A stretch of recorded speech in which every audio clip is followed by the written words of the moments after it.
صدق الله رسوله الرؤيا بالحق.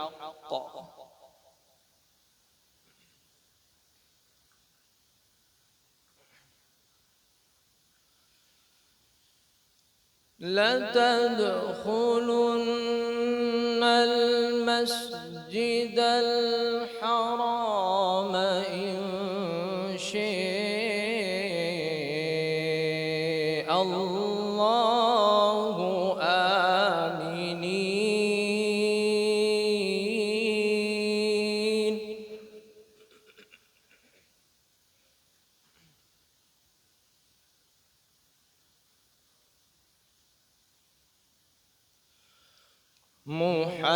محلقين رؤوسكم ومقصرين لا تخافون.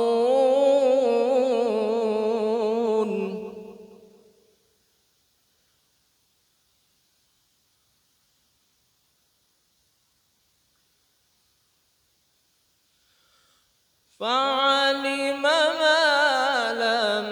تعلموا فجعل من دون ذلك فتحا قريبا.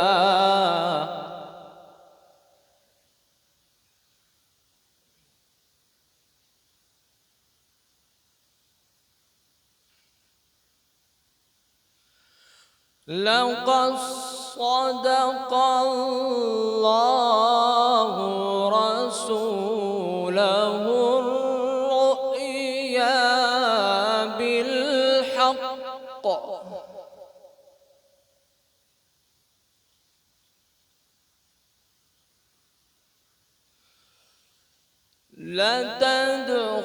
لتدخلن المسجد الحرام إن شاء الله آمنين.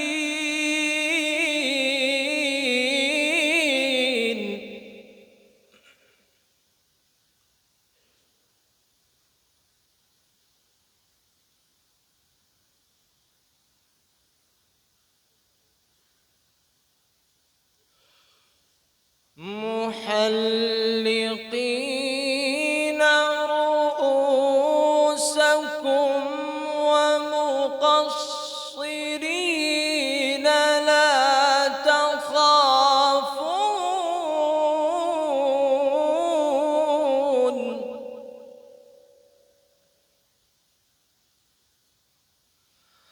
فعلم ما لم تعلموا فجعل من دون ذلك فتحا قريبا.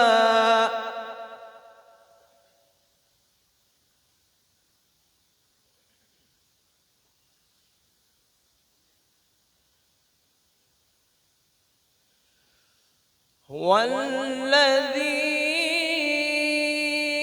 أرسل رسوله بالهدى ودين الحق ليظهره على الدين كله.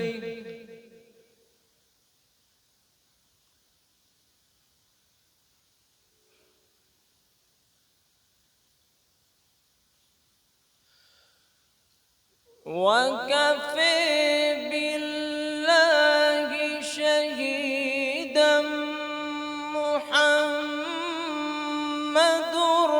رسول الله.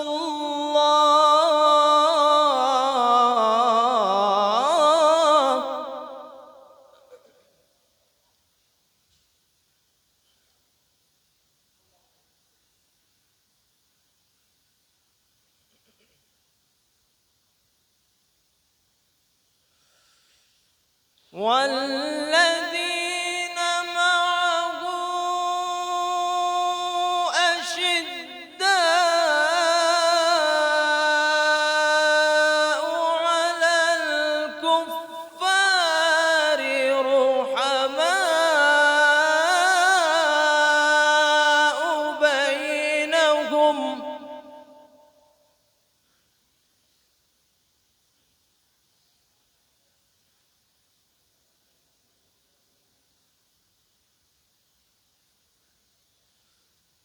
رحماء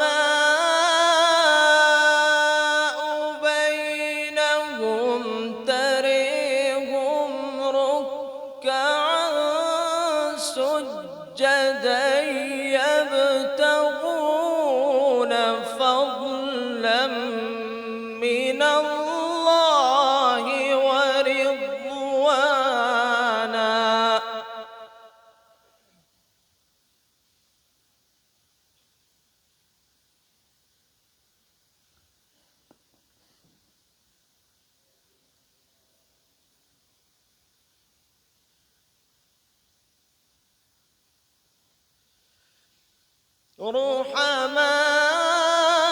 رحماء بينهم تريهم ركعا سجدا يبتغون فضلا من الله ورضوانا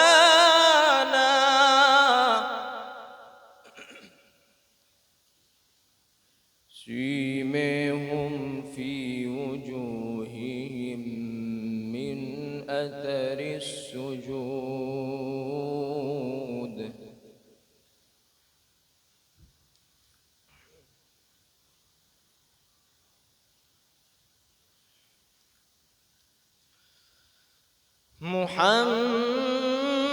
محمد رسول الله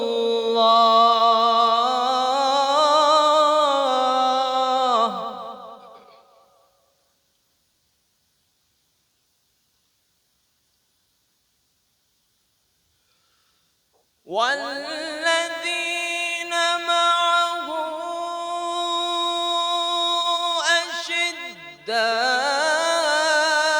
أشداء على الكفار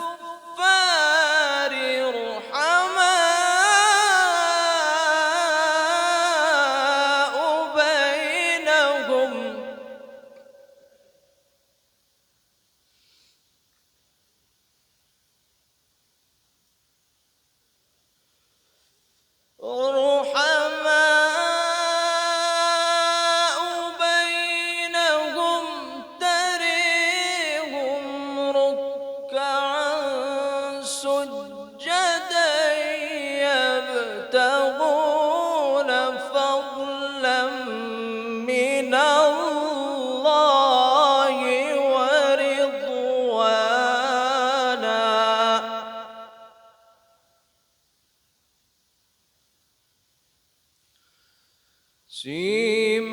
سيماهم في وجوههم من أثر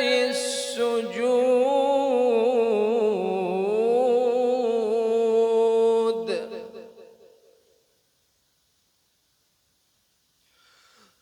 ذلك مثلهم في التوراة ومثلهم في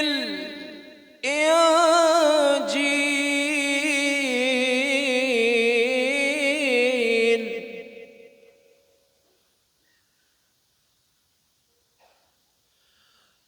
كزرع أخرج شطأه فآزره فاستغلظ فاستوى على سوقه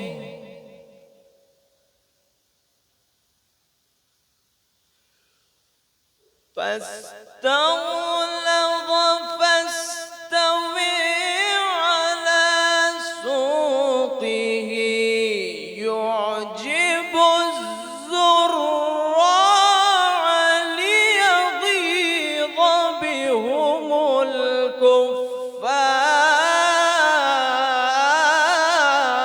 الكفار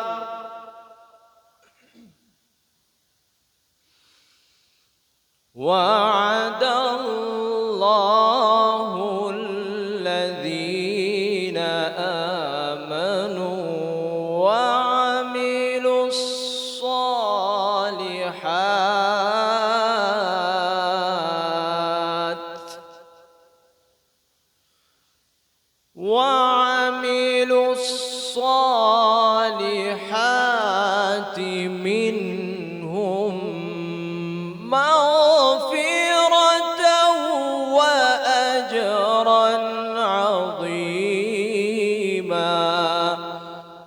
صدق اللہ العظیم۔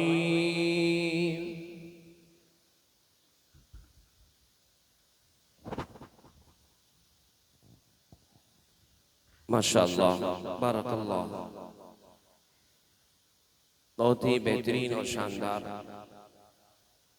تلاوت کلام پاک کے ذریعے سے عظیم الشان مسابقہ قرآن کریم و حفظ حدیث شریف کا باضابطہ آغاز ہوا۔ آئیے اب یہ ضروری ہے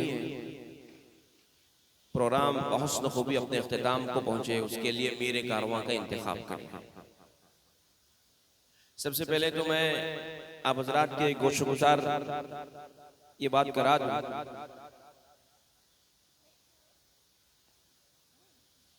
کہ اس مسابقے کی صدارت ہم ایسے علماء اور ایسی شخصیات کو دیتے ہیں جو قرآن اور حدیث سے وابستہ رہے۔ پہلے تو ہم نے یہ سلسلہ شروع کیا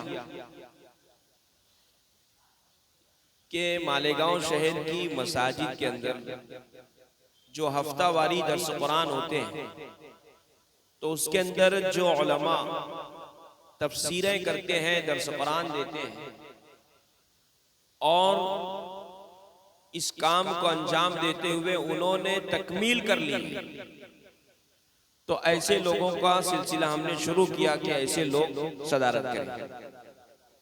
تو الحمدللہ وہ سلسلہ مکمل ہو گیا۔ مساجد کے اندر درس قرآن کے حلقے جاری ہیں، لیکن تکمیل کرنے والے جتنے بھی لوگ تھے وہ مکمل ہو گئے۔ اب پھر ہم لوگوں نے مشورہ کیا کہ اب کن شخصیات کو یہ اعزاز دیا جائے اور ان کو صدارت دی جائے۔ تو مشورے کے اندر یہ بات آئی کہ اب ایسی شخصیات کا انتخاب کیا جائے جن کی ایک لمبی عمر حدیث پڑھاتے ہوئے گزر گئی، لمبی عمر 30 سال 35 سال 40 سال ایسے لوگ۔ تو الحمدللہ آج کی جو دونوں سیشن کی صدارت جو شخصیات فرمائیں گی ان کا تعلق بھی اسی قبیل کے لوگوں سے۔ آئیے میں تحریک صدارت پیش کرنے کے لیے ہمارے ادارہ خزیمہ بن ثابت رضی اللہ عنہ کے ایک رکن مولانا شیخ فرحان ندوی میں انہیں زحمت دیتا ہوں، آپ تشریف لائیں اور آج کے اس مسابقے کی تحریک صدارت پیش فرمائیں۔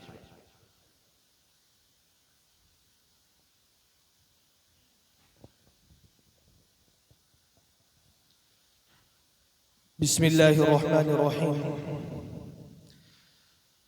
الحمد للہ کفا وسلام علی عباده الذین اصطفى، اما بعد۔ محترم علماء کرام، مساہمین عظام، اللہ رب العزت نے آج بروز وہ گھڑی ہمارے درمیان لا دی جس کا انتظار مہینوں سے ہم سب کر رہے تھے، اور آج اللہ رب العزت کے فضل و کرم سے آل مہاراشٹر مسابقہ تفسیر قرآن کریم و حفظ حدیث شریف اس کا انعقاد ہوا۔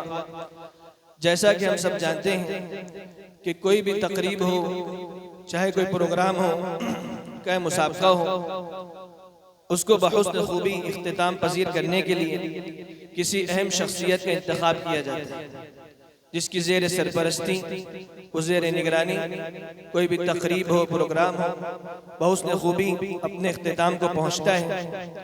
تو آج کی اس عظیم الشان آل مہاراشٹر مسابقہ تفسیر قرآن کریم و مسابقہ حفظ حدیث شریف کے لیے میں شہر عزیز کے مشہور و معروف ادارے جس کو ام المدارس کہا جاتا ہے، جو کہ اپنے اندر ہی فقیہ بھی ہیں، محدث بھی ہیں، مفسر بھی ہیں، میری مراد حضرت مولانا کلیم احمد صاحب بیتی کا نام نامی اس میں گرامی پیش کرتا ہوں صدارت کے لیے، اس امید کے ساتھ کہ میرا کوئی ساتھی یہاں آئے اور اس کی تائید کرے۔ تائی صدارت کے لیے تشریف لا رہے ہیں ادارے کے ایک دوسرے رکن مفتی فیضان صاحب ندوی، مولانا ریحان رئیس ندوی صاحب۔ بسم اللہ الرحمن الرحیم۔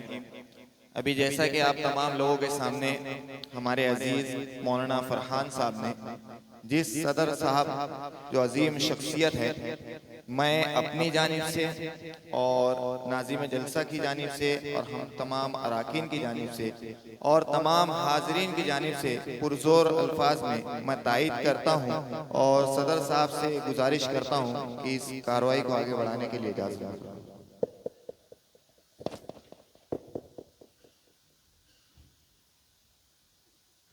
تحریک و تائی تو صدر مجلس کی اجازت کے بعد بڑی ناسپاسی ہوگی اگر بارگاہ رسالت میں آپ صلی اللہ علیہ وسلم میں نعت پاک کا نذرانہ عقیدت نہ پیش کیا جائے۔ وقت بہت تنگ ہے، اس لیے میں ہمارے عزیز جناب مولانا کامران حسان انصاری صاحب جو ہمارے ادارے کے ایک مقرر رکن ہیں، ان سے درخواست کروں گا کہ مختصر چند اشعار اللہ کے نبی سرکار دو عالم صلی اللہ تعالیٰ علیہ وآلہ وسلم کی بارگاہ میں چند اشعار پیش کریں، اس کا بھی انشاءاللہ مسابقے کے اغراض و مقاصد اور دیگر تفصیلات ہیں۔ السلام علیکم ورحمۃ اللہ وبرکاتہ۔ یہ جو نعت پاک پیش کر رہا ہوں یہ مشہور حمد کا اس میں مطلع لیا گیا ہے، باقی ردیف جو ہے اپنی جانب سے بندے نے باقی کے 5 مصرے خود تضمین کیے ہیں، پیش کر رہا ہوں۔ یہ جو ہر سو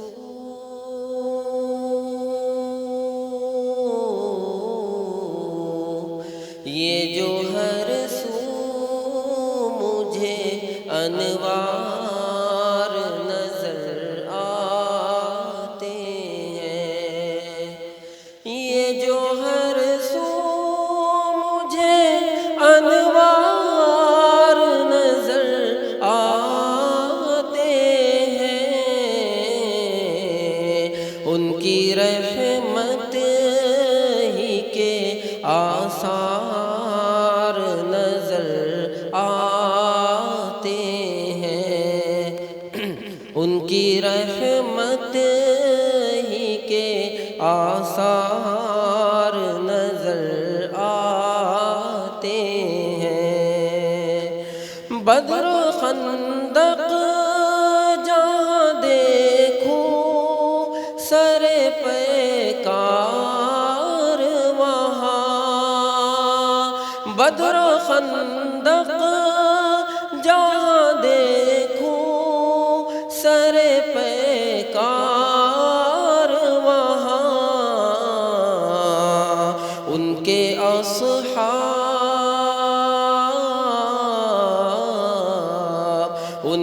اصحاب وفادار نظر آتے ہیں، جہاں دیکھی کبھی گستاخ قلم آرائی۔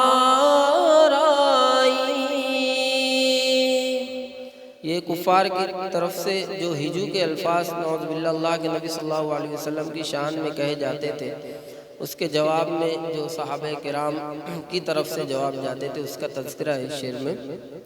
جہاں دیکھی کبھی گستاخ قلم آرائی،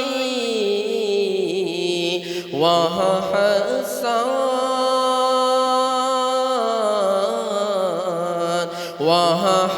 حسان کے اشعار نظر آتے ہیں، وہاں حسان کے اشعار نظر آتے ہیں۔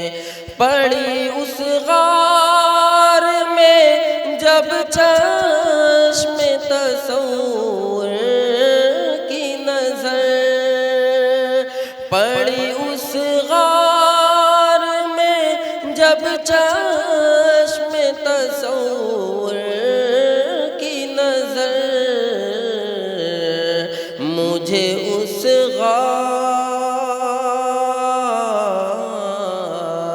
مجھے اس غار میں دو یار نظر آتے ہیں، مجھے اس غار میں دو یار نظر آتے ہیں، ہے وہی آسرا حسان بروز محشر، ہے وہی آسرا حسان بروز محشر،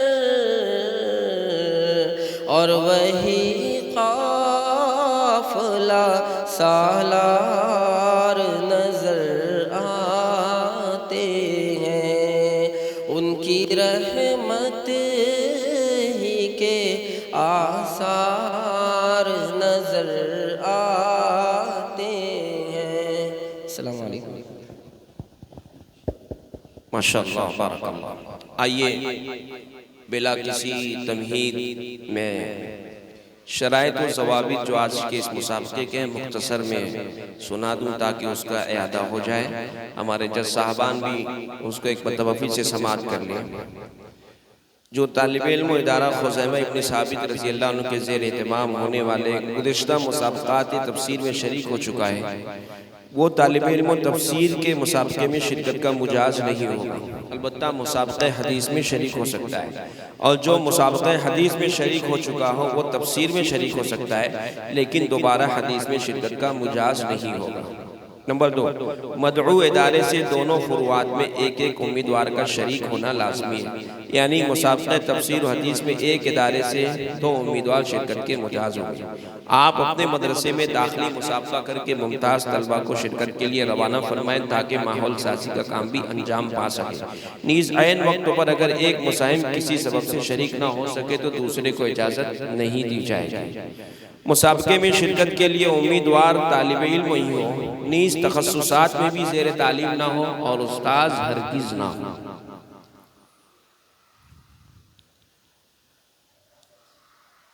سورہ توبہ و سورہ شورى پر مشتمل مسابقہ تفسیر ہوگا، جس میں ترجمہ، مختصر مطلب، تفسیر، شان نزول، مشکل الفاظ کی نحوی، صرفی، لغوی تحقیق اور سوالات اور تجوید سے متعلق سوالات کیے جائیں گے۔ مسابقہ تفسیر میں ہر طالب علم کے لیے بالتجوید تلاوت کرنا لازم ہے، بالتجوید، بالترتیل نہیں، بالتجوید، بالترتیل نہیں، وقت تو کم ہوتا ہے، اس لیے ہے نا پڑھنے کی جو 3 طریقے ہم کو معلوم ہیں، تو یہ تفسیر کا مسابقہ ہے، تجوید کا نہیں ہے، ترتیل کا نہیں ہے، لیکن چونکہ قرآن کریم کی تلاوت تو ہم کو کرنا ہے، اس لیے حدرن تلاوت کرنا رہے گا۔ حدیث کا مسابقہ مذکرہ حدیث میں درج و تفصیلات کے مطابق ہوگا۔ شریک طلبہ کا اپنے سرپرست و استاذ کے ساتھ از اول تا آخر پروگرام میں شریک رہنا لازم ہوگا۔ مسائمین کو سفید لباس پہن کر آنا ضروری ہوگا۔ تفہیم کے لیے درمیان میں سائل اور جج صاحبان سوال کر سکتے ہیں۔ تفہیم کے لیے یعنی آپ نے کچھ جو مصاحب ہے اس نے کچھ کہا، اب یا تو سائل کو سمجھ میں نہیں آیا یا جج صاحب کو سمجھ میں نہیں آیا، تو ہم نے یہ آپشن رکھا ہے ہم آپ سے پوچھ سکتے ہیں، ہے نا، پوچھنے کا ہمیں رائٹ ہے، ادھیکار ہے، ہم پوچھ سکتے ہیں، اس لیے اس بات کو نوٹ کریں اساتذہ۔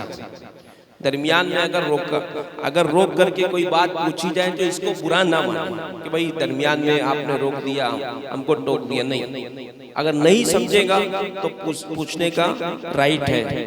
اسی طریقے سے جج صاحبان کا فیصلہ قطعی اور آخری ہوگا، جج صاحبان کا فیصلہ قطعی اور آخری ہوگا۔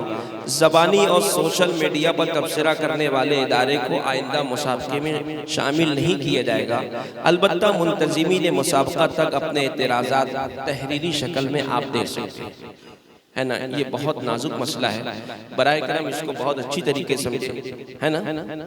آپ کا اگر کچھ مسئلہ ہے تو آپ منتظمین تک تحریری شکل میں ضرور پہنچا سکتے ہیں۔ پروگرام 2 سیشن میں ہوگا، پہلے سیشن میں دونوں فروعات سے ساتھ ساتھ منتخب طلبہ کو دوسرے سیشن یعنی فائنل سیشن میں موقع دیا جائے گا انشاءاللہ تعالی۔ پہلے سیشن میں دونوں فروعات بیک وقت نیچے تفسیر اور اوپر کے منزلے پر حدیث کا جاری رہے گا۔ فائنل سیشن ایک ساتھ عشاء کے بعد ہوگا انشاءاللہ۔ چونکہ دونوں فرام اول انعام سعادت عمرہ ہے، اس لیے طلبہ کا پاسپورٹ ہو تو ساتھ لے کر آئے، وگرنہ انعام آنے کی صورت میں 2 ماہ کے اندر پاسپورٹ منتظمین مسابقہ تک لازمی طور پر جمع کرانا ہوگا۔ نیز ہماری دی ہوئی تاریخ پر سفر عمرہ کے آپ پابند ہوں گے۔ مسائمین کے سرپرست استاذ کا واٹس اپ گروپ بنا ہوا ہے، جس کے لیے ایکٹیو واٹس اپ نمبر دیجیے۔ یہ ہم نے گروپ بنایا ہے، کچھ وقتاً فوقتاً اگر اس کے اندر ہدایت دی جاتی رہے، آپ حضرات اس کو دیکھتے رہیں۔ یہ مسابقے کے اغراض و مقاصد تھے جو میں نے آپ حضرات کے سامنے پیش کر۔ اب یہ دیکھیے، یہ پورا حال خالی ہے اور باہر جو لوگ متفرق طور پر بیٹھے ہوئے ہیں، میں ان سے درخواست کروں گا آپ اندر تشریف لیں، اٹھ جائیں، ایک بھی باہر نہیں دکھے گا، سب لوگ اندر آ جائیں، اور ادھر باہر بھی وضو خانے میں بھی جانے کی کوشش نہ کریں، ادھر سے آ جائیں، ادھر سے آؤ، دیکھو یہ باہر والے لوگ آ جاؤ، آ جاؤ ماشاءاللہ۔ ابھی جو بھی آئیں کوئی باہر نہ بیٹھے، ادھر سے بیٹھے، ادھر سے آؤ نا بھائی، پیچھے سے ادھر سے آؤ، آگے آؤ، او مولانا، ارے وہ پیچھے والے، وہ صدری والے مولانا، ادھر آؤ نا، یہاں پہ آؤ، ارے وہ پیچھے والے ادھر آؤ نا، ادھر جتنے پیچھے سب ادھر آگے سے آؤ۔ ارے بھائی سمجھ میں آ رہی ہے بات؟ یہ جو پیچھے بیٹھے ہیں جو، ہاں آپ مولوی ہیں تو ابھی آدھے مولوی ہیں، میں پورا مولوی ہوں، سمجھ رہے ہیں جی؟ یہ پیچھے یہ لوگ پیچھے بیٹھے، پیچھے اٹھ کے آئیں گے، آگے آگے یہاں پہ آگے، جو بعد میں آئیں گے ان لوگوں کو آسانی رہے گی نا جی، ماشاءاللہ آگے مولانا، ہاں جی جی جی ٹھیک۔ اب دیکھیے آج کی ہماری یہ جو آج کا ہمارا یہ جو مسابقہ ہے، اس کے لیے ہماری پوری کوشش یہ ہوتی ہے کہ ہم لوگ ایسے لوگوں کو جج بنائیں جن کا شریک اداروں سے کسی بھی طرح کا نہ تو رسمی اور اسی طریقے سے انتظامی کوئی تعلق نہیں، اس کی پوری کوشش ہم لوگ کرتے ہیں۔ اسی لیے ہم لوگ یا تو بیرون ریاست سے یا کم از کم ہمارے جو ادارے ہوتے ہیں ان سے الگ لوگوں کو ہم لوگ مدعو کریں۔ الحمدللہ اس مرتبہ ہم نے پوری اس کی کوشش کی ہے، اور ہم نے اس مرتبہ جو ہے جج صاحبان کو دیوبند، سہارنپور وغیرہ کے علاقے سے ہم نے مدعو کیا ہے الحمدللہ۔ آج کے ہمارے اس مسابقہ تفسیر کے 2 جج صاحبان، ان میں سے پہلے جج ہیں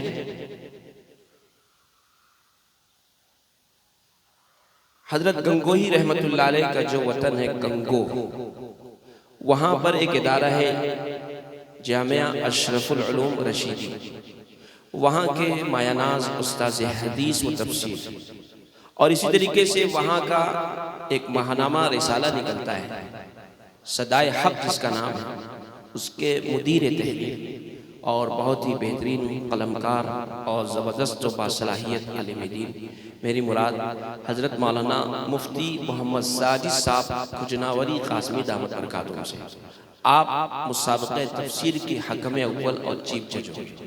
میں حضرت مفتی صاحب سے درخواست کرتا ہوں آپ تشریف لائیں۔ اسی طرح سے جو دوسرے جج وہ ان کا تعلق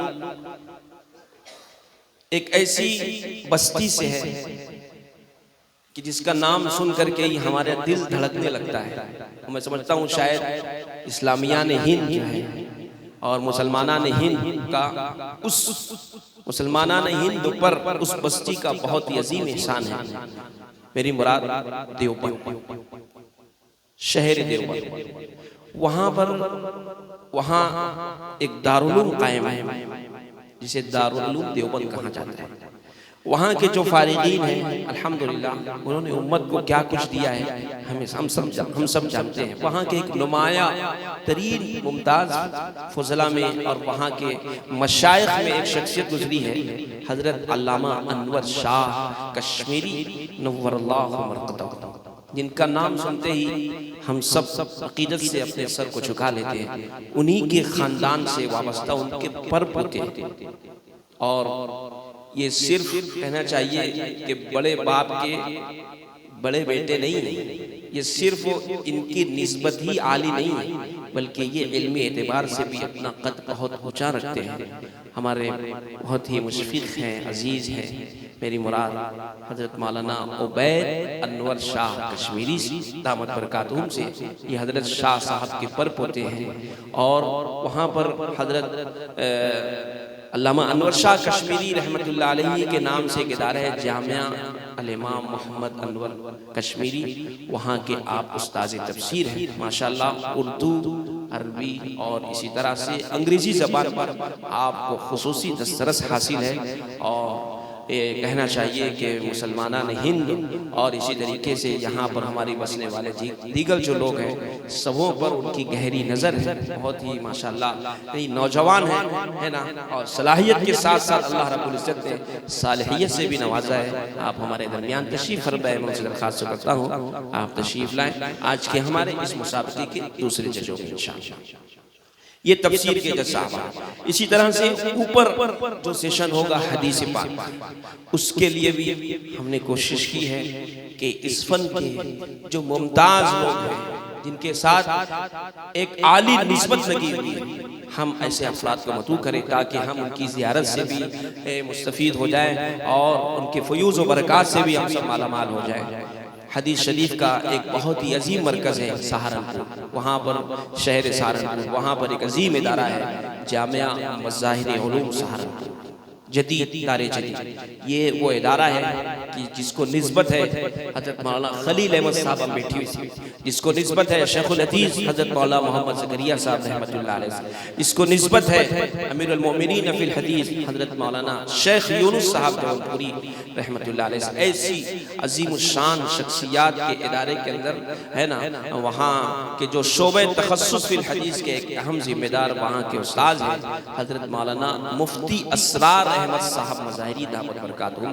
ہم نے آج کی جو حدیث کی جو فرع ہے اس کی ججنگ کے لیے ہم نے حضرت کو مدعو کیا ہے. ماشاءاللہ حضرت مفتی صاحب جو ہے نا بہت باصلاحیت ہے. اور ایک اہم بات میں آپ کو یہ بتا دوں کہ یہ جو حدیث شریف کے حفظ کا جو سلسلہ ہم نے شروع کیا ہے ماشاءاللہ ہمارا اور ان کا کمبینیشن اس طریقے سے بیٹھ سکتا ہے کہ مفتی صاحب بھی حفظ حدیث پر خاص زور دے رہے ہیں. اور ابھی آپ نے سال گزشتہ سوشل میڈیا پر اخبارات کے ذریعے سے پڑھا ہوگا کہ حضرت مفتی صاحب کے زیر نگرانی ایک طالب علم قرآن پاک کا نہیں بلکہ بخاری شریف کا حافظ بخاری شریف کی احادیث کو اس طالب علم نے مفتی صاحب کے زیر نگرانی حفظ کیا ہے. ماشاءاللہ ایسی نسبتوں کے حامل ہمارے درمیان تشریف لائے ہیں ہے نا. اور ابھی مزید کئی طلبہ بھی اس لائن میں ہیں کہ وہ ان لوگوں نے بھی شروع کیا ہے. ہم اللہ سے دعا کرتے ہیں کہ اللہ تعالیٰ مفتی صاحب کو اپنے مشن کے اندر کامیابی نصیب فرمائے. یہ پہلے جج ہیں. دوسرے جج ہیں ہمارے یہاں اور رسول بلاد ممبئی، وہاں پر ایک ادارہ ہے کاندے ولی کے اندر وہ واقع ہے جامعہ طیبہ مدرسہ طیبہ. وہاں کے جو بخاری شریف پڑھانے والی شخصیت شیخ الحدیث ہے وہاں کے حضرت مولانا شاہد اشہر صاحب ثاقبی، جنہوں نے اپنے وقت کے ولی اور قطب جنہیں ہم کہہ سکتے ہیں حضرت مولانا قاری سید صدیق صاحب مانوی رحمۃ اللہ علیہ کا جو ادارہ ہے ہتھورا کے اندر واقع ہے یہ جامعہ عربیہ ہتھورا باندھا. وہاں سے انہوں نے کسب فیض کیا ہے. حضرت مولانا شاہد اشہر صاحب ماشاءاللہ صلاحیت کے ساتھ ساتھ صالحیت بھی اپنے رکھتے ہیں. بزرگوں سے انہیں خاص نسبت ہے ماشاءاللہ. وہ بھی ہمارے پچھلے دنوں پچھلے ایک مسابقے سے قبل وہ بھی تشریف لا چکے ہیں. دوبارہ ہمارے درمیان وہ تشریف لائیں انشاءاللہ. وہ دوسرے جج ہوں گے. میں ان دونوں جو صاحبان ہیں جس صاحبان ان کے ناموں کا اعلان کرتا ہوں اور آپ حضرات سے درخواست کرتا ہوں کہ ہمیں ان کے منصف ہونے پر اور ان کے عادل ہونے پر پورا اعتماد ہے انشاءاللہ، اور مجھے امید ہے کہ انشاءاللہ یہ لوگ اپنی صلاحیت کو سامنے اپنی صلاحیت کا استعمال کرتے ہوئے ہمارے جو طلباء آئے ہیں ان کی اپنی صلاحیتوں کے مطابق ان کو نمبرات سے نوازیں گے۔ میں پھر کہتا ہوں، یہ میں نے ہر سال کہتا ہوں کہ اس مسابقے کا مقصد ہرگز کسی ادارے کو نیچے دکھانا، کسی ادارے کو اوپر لے جانا، یہ قطعاً ہمارا مقصد نہیں ہے، قطعاً ہمارا مقصد نہیں۔ ہم اس تھوڑی سی دنیا کے لیے، چھوٹی سی دنیا کے لیے اپنی عظیم الشان آخرت کو ہم لوگ ہرگز خراب نہیں کرنا چاہیے۔ کوئی کسی کو کچھ لگتا ہو اپنے ذہن کے اندر ہو تو وہ نکال دے، ہمارا مقصد کچھ بھی نہیں ہے واللہ۔ ہمارا مقصد صرف یہ ہے، ہمارے یہ جو عزیز طلبہ ہے ان کو قرآن حدیث سے کس طریقے سے شغف حاصل ہو جائے، انشاءاللہ ہم اس پر کاربند رہیں گے۔ اب میں جو ہمارے مساہمین، جو حفظ حدیث کے جو مساہمین ہیں ان سے درخواست کروں گا آپ لوگ اوپر تشریف لے جائیں، اور ہمارے جو حکم صاحبان ہیں وہ بھی اوپر تشریف لے جائیں۔ اوپر جو سائل ہوں گے وہ مولانا ہمارے ادارے کے موقر رکنوں مولانا شمیم زاہد بیتی صاحب ہیں، اور ان کی معاونت کرنے کے لیے مولانا شیخ فرحان ندوی صاحب ہیں۔ نیچے سوالات کی جو ذمہ داری ہے ایک طرف تو میں ہوں اور دوسری طرف میری معاونت کے لیے، میری معاونت کیا، میں ان کی معاونت کروں گا، گویا کہ ہمارے بہت ہی عزیز ہیں ادارے کے رکن ہیں مولانا ساجد خان ندوی صاحب، یہ انشاءاللہ یہ سوال کریں گے۔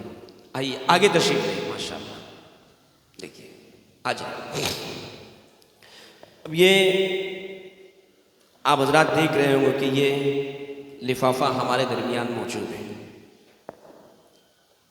ان کے سب سے پہلے تو جو مساہمین ہیں وہ اس بات کو سمجھ لیں کہ آپ حضرات کو ترتیب سے نہیں آنا ہوگا کہ پہلے 1 نمبر 2 نمبر 3 نمبر ایسے نہیں آئیں گے، بلا ترتیب قرآن اندازی کے ذریعے سے، ہے نا۔ وہ پرچیاں ہیں ہمارے صدر محترم کے پاس، پرچیاں کہاں ہیں؟ قرآن اندازی والی پرچیاں، جی پوچھئے قاری اشفاق صاحب سے۔ پرچیوں کے ذریعے سے مساہم نمبر 2 5 کدھر سے بھی کوئی کسی کا بھی نمبر آ سکتا ہے، تو جس کا نام بھی آئے گا وہ یہاں پر آئیں گے، اور آنے سے پہلے یہ جو لفافہ ہے اس لفافے میں سے کوئی کسی بھی لفافے ترتیب سے نکالنے کی ضرورت نہیں ہے، کہیں سے بھی کسی بھی جگہ سے نکال سکتے ہیں، وہ نکالیں گے۔ جی تو مولانا کے پاس ہی دیجیے، مولانا کے پاس، ان کے پاس نہیں، نکال کر کے اس ایک لفافے کے اندر 3 پرچی ہیں، تو ایک پرچی سائل کو دیں گے، 2 پرچی یہ حکم صاحبان کے پاس رہیں گے، اور اس کے اندر سے ہی پھر سائل کے ذریعے سے آپ سے سوالات کیے جائیں گے۔ سوال کو سمجھنا ہے اور جواب دینا ہے۔ آپ یہ سمجھ لیجئے ٹو دا پوائنٹ جواب دینا ہے، اس کو نوٹ کریں۔ ہمارے جو سرپرست و اساتذہ تشریف لائیں وہ ہمارے مساہمین ٹو دا پوائنٹ سمجھتا ہے نا، یعنی جو پوچھا گیا صرف اتنا ہی جواب دیں۔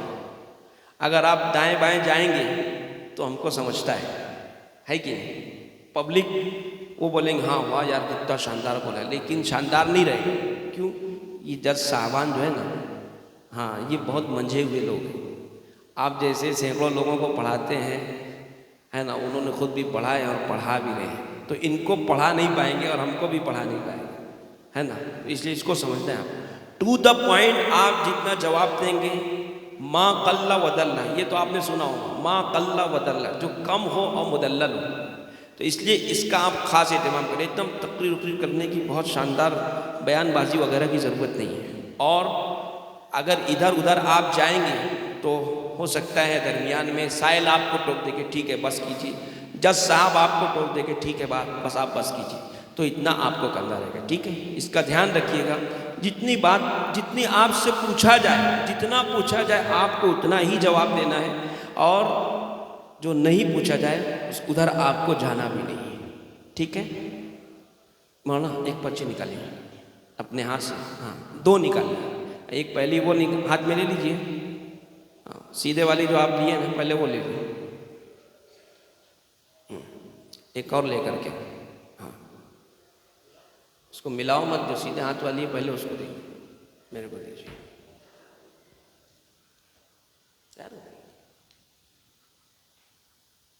تشریف لا رہے ہیں سب سے پہلے مصاحب نمبر 23، تفسیر کے مصاحب نمبر 23 جی، اور اس کے بعد تیار رہیں گے مصاحب نمبر 10، یہ تیار ہے، آئیے ٹھیک ہے، یہاں پرچی نکالنا۔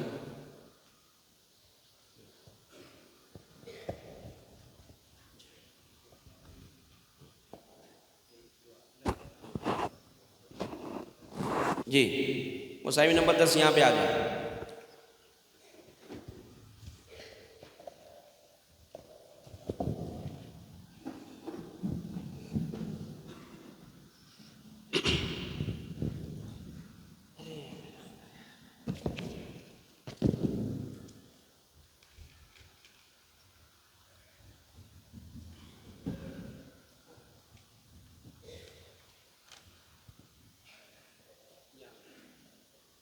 مصاحب نمبر 10 یہاں پہ آ جائیں، ایک کرسی پہ آ جائیں، ذرا یہ ویٹنگ والے یہاں پر آ کر کے بیٹھیں۔ یہ نکالیے سورہ شورا آیت نمبر 30، صرف 30۔ أعوذ بالله من الشيطان الرجيم بسم الله الرحمن الرحيم وما أصابكم من مصيبة فبما كسبت أيديكم ويعفو عن كثير أعوذ بالله من الشيطان الرجيم بسم الله الرحمن الرحيم وما أصابكم من مصيبة فبما كسبت أيديكم ويعفو عن كثير وما أنتم بمعجزين في الأرض وما لكم من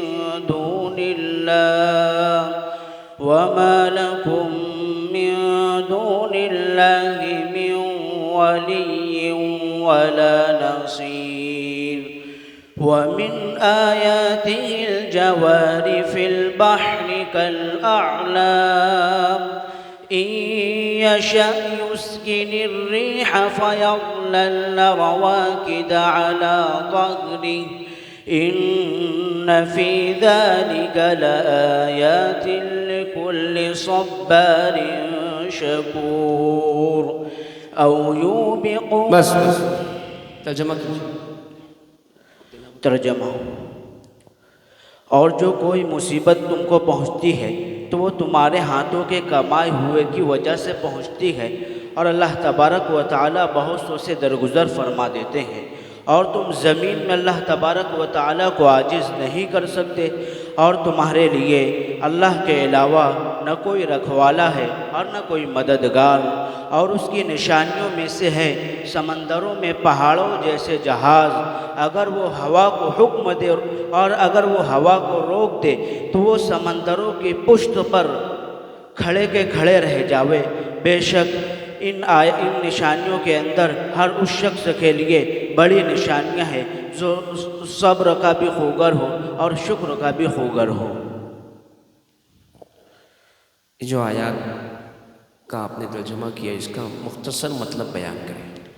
اس آیت کریمہ کے اندر اللہ تبارک و تعالی فرما رہے ہیں کہ دنیا کے اندر تم کو جو کوئی بھی مصیبت پہنچتی ہے وہ تمہارے اپنے ہاتھوں کے کیے ہوئے کی وجہ سے پہنچتی ہے۔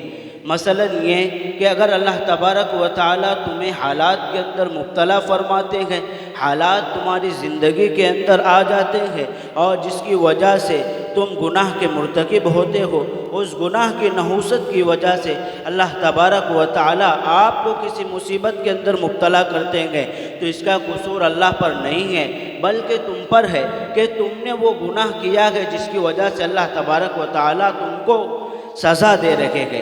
اور یاد رکھو تم زمین میں اللہ تبارک و تعالی کو عاجز نہیں کر سکتے، مطلب یہ ہے کہ تم زمین سے بھاگ نہیں سکتے، گناہ کر کر تم اللہ تبارک و تعالی سے چھپ نہیں سکتے۔ کہیں یہ سمجھتے ہو کہ اگر تم گناہ کر لو گے اس کے بعد تم جو چاہے کرتے پھرو گے، تمہاری کوئی پکڑ نہیں آئے گی، اللہ تم پر مکمل نگرانی کر رکھا ہے، اللہ تم کو دیکھ رکھا ہے۔ اور ان لوگوں کے لیے جو دنیا کے اندر رہتے ہیں، ان لوگوں کے لیے ایمان لانے کے لیے، ان لوگوں کو سمجھنے کے لیے اللہ تبارک و تعالیٰ نے بڑی بڑی نشانیاں بنائی ہے۔ سب سے بڑی نشانی اس آیت کے اندر اللہ رب العزت بتلا رکھیں گے کہ سمندروں کے اندر جو جہاز ہوتے ہیں، کس کی طاقت ہے کہ وہ اس جہاز کو چلا رکھا ہے؟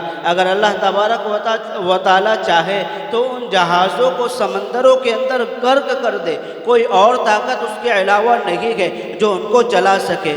اور جس کے ذریعے سے اللہ رب العزت چلا رکھیں گے جو ہوا ہے، جہاز ہوا کے ذریعے چلتے ہیں، اور اللہ تبارک و تعالی ہوا کو اگر روک دے کہ ہوا تھم جا، اور ہوا تھم جاوے گی، اس کے بعد جہاز کے اندر یہ طاقت، یہ قوت نہیں ہے کہ وہ، اور نہ کسی انسان کے اندر اللہ رب العزت نے یہ طاقت عطا فرمائی ہے کہ وہ اللہ کی مرضی کے خلاف اس جہاز کو سمندر پر چلا دے۔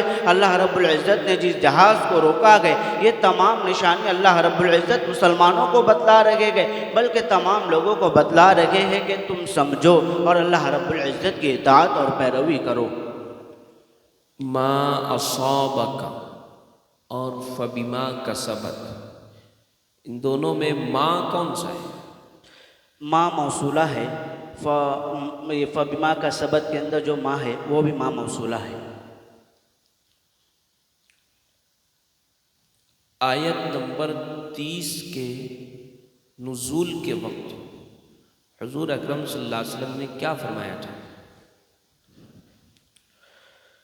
اللہ کے نبی صلی اللہ علیہ وسلم نے ان منافقین کے متعلق فرمایا تھا کہ ان منافقین کے متعلق فرمایا تھا جو یہ سمجھتے تھے کہ ہم چھپ کر جو سرگوشی کر رکھے گئے اور چھپ کر اللہ کے نبی صلی اللہ علیہ وسلم کے خلاف جو سازشیں کر رکھے گئے، اللہ تبارک و تعالیٰ ان سب چیزوں سے ناواقف ہے۔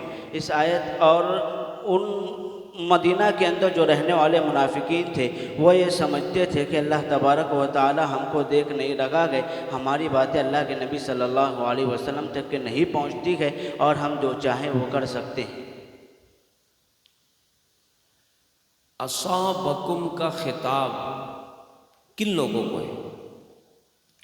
اصابکم کا خطاب پوری انسانیت کے، پورے انسان آنے والی دنیا تک کے رہنے والے تمام انسانوں کے لیے ہے۔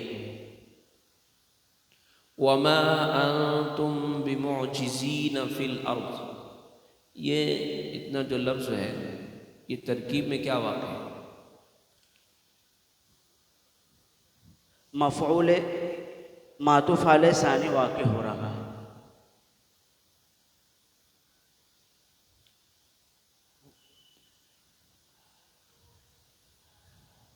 ترکیب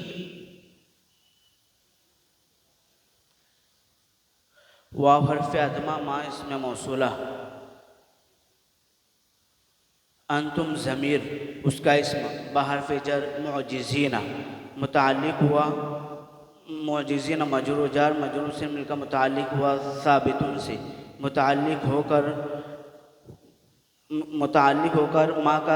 ما اسم موصول کا صلہ، ما اسم موصول اپنے صلہ سے مل کر معطوف علیہ، فی الارض جار مجرور سے مل کر متعلق و ثابتن سے متعلق ہو کر ما اسم موصول کی خبر، ما اسم موصول اپنے صلہ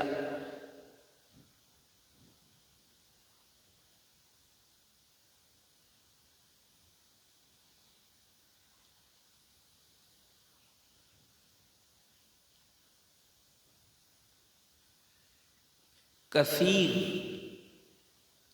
ویعفو عن کثیر، کثیر کی مراد واضح کریں۔ یعنی کہ اللہ تبارک و تعالی بہت سے گناہوں کو معاف فرما دیتا ہے، یعنی کہ کچھ گناہ پر اللہ رب العزت کچھ گناہ کو اللہ رب العزت پکڑ لیتے ہیں، اور زیادہ تر گناہوں کو اللہ رب العزت چھوڑ دیتے ہیں، ان پر اللہ رب العزت معاف فرما دیتے ہیں۔ الجوار، یہ جو لفظ ہے یہ ترکیب میں کیا واقع ہے؟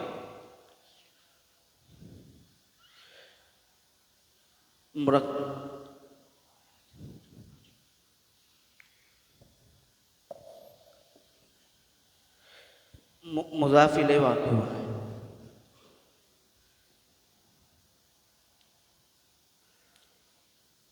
جن گناہوں پر سزا دنیا میں دے دی جائے، کیا آخرت میں بھی ان پر مواخذہ ہوگا؟ اللہ تبارک و تعالی جن گناہوں کی سزا دنیا کے اندر دے دے گا، تو یہ بھی ہو سکتا ہے کہ اللہ رب العزت کو گناہ کی سزا دینے کی وجہ سے ان کو توبہ کی توفیق دے اور ان کو معاف فرما دے، اور آخرت کے اندر ان کو اس گناہ کی سزا نہیں دے گا۔ ما اصابکم من مصیبت میں اصابکم من مصیبت، تجوید کا کون سا قاعدہ ہے اور اس میں مد کون سا ہے؟ ما میں مد متصل ہے، اور اصابکم میں میم ساکن کا ادغام ہوگا۔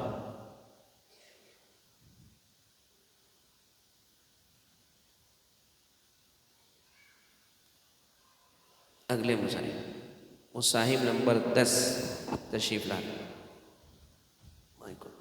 یہ مائک کو ادھر سے لاؤ،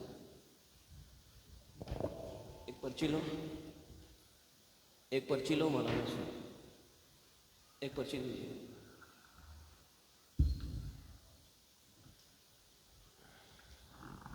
ایک دیجیے، ایک دیجیے، ایک۔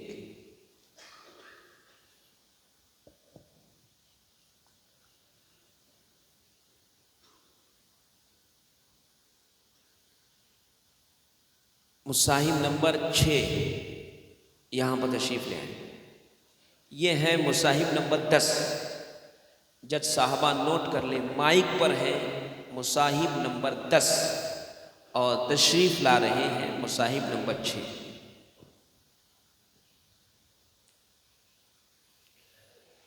سورۃ الشورى تلاوت کریں۔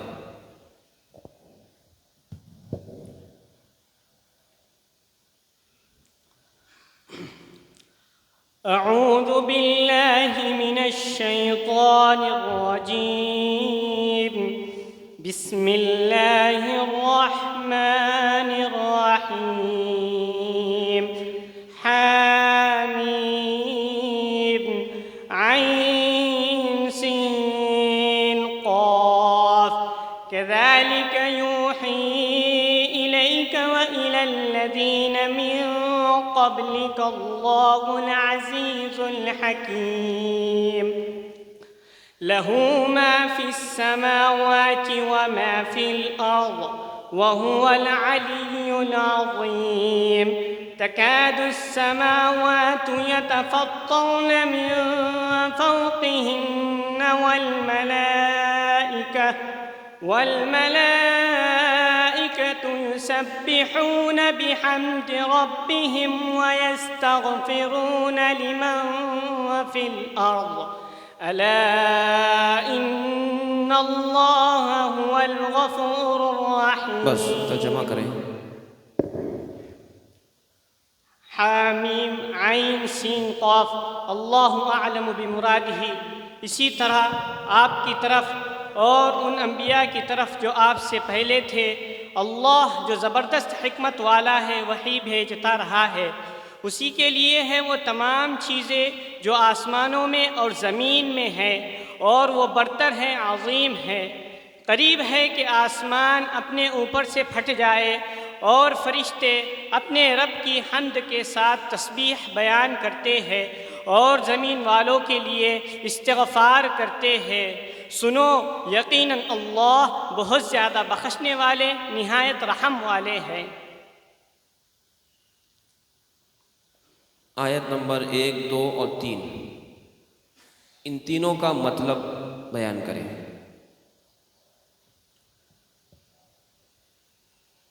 حامیم عین سین قاف یہ حروف مقطعات میں سے ہے. ان کے معنی و مطالب اللہ تبارک و تعالی ہی بہتر جانتے ہیں. مفسرین میں سے حضرت عبد الرحمن بن زید فرماتے ہیں کہ اللہ تبارک و تعالی کے نام ہیں، اور بعض مفسرین فرماتے ہیں کہ یہ صورتوں کے نام ہیں. پھر اس کے بعد وحی کا تذکرہ فرمایا کہ اللہ تبارک و تعالی اصول دینیہ کی تحقیق کے لیے یہ صورت آپ پر وحی کر رہے ہیں، اور آپ سے پہلے جو انبیاء تھے اللہ تبارک و تعالی نے وحی کے ذریعے ان پر اپنا کلام نازل فرمایا. وحی بھیجنے کا مقصد یہ ہے کہ اللہ تبارک و تعالی معبود برحق ہے، اور اللہ تبارک و تعالی اپنی الوہیت کو واضح کرنے کے لیے اور کمتر خداؤں کے بودے پن کو ظاہر کرنے کے لیے، اور زمین میں جو لوگ احمقانہ نظریات رکھے ہوئے ہیں ان کو ان احمقانہ نظریات سے بچانے کے لیے اور لوگوں کو راست پر لانے کے لیے انبیاء علیہم السلام پر وحی بھیجتے ہیں. پھر اس کے بعد اللہ تبارک و تعالیٰ کی قدرت کا بیان ہے کہ اللہ تبارک و تعالیٰ کی ملکیت ہے آسمان اور زمین میں، اور وہ اللہ تبارک و تعالیٰ تمام مخلوق سے برتر اور عظیم ہیں. اس کے بعد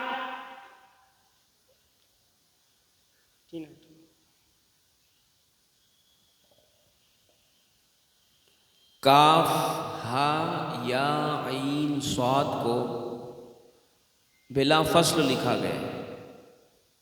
پیچھے سورہ مریم میں ہے نا، کاف ہا یا عین صاد، اس کو بلا فصل لکھا گیا، لیکن ہا میم عین سین قاف کو فصل کے ساتھ لکھا گیا ہے. وجہ بیان کریں. مفسرین حضرات فرماتے ہیں کہ حامیم یہ ترکیب میں مبتدا واقع ہے اور عین سین قاف یہ خبر ہے، اس لیے ان دونوں کو الگ لکھا گیا. دوسری وجہ مفسرین حضرات یہ فرماتے ہیں کہ یہ صورت آل حوامیم میں سے ہے، یعنی یہ صورت میں حامیم عین سین قاف آیا ہے، اور اسی طرح دوسری صورتوں میں بھی حامیم الگ سے لکھا گیا ہے، اس لیے اس صورت میں بھی حامیم کو الگ سے لکھا گیا. وحی کی تعریف کریں.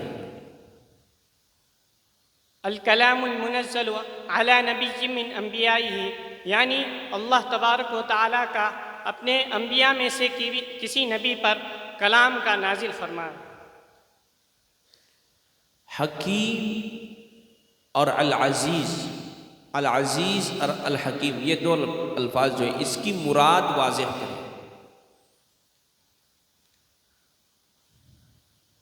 اللہ تبارک و تعالی بندوں پر احکام نازل فرماتے ہیں، اور جو بھی احکام نازل فرماتے ہیں اس میں حکمت ہوتی ہے، کیونکہ اللہ تبارک و تعالی حکیم ہے.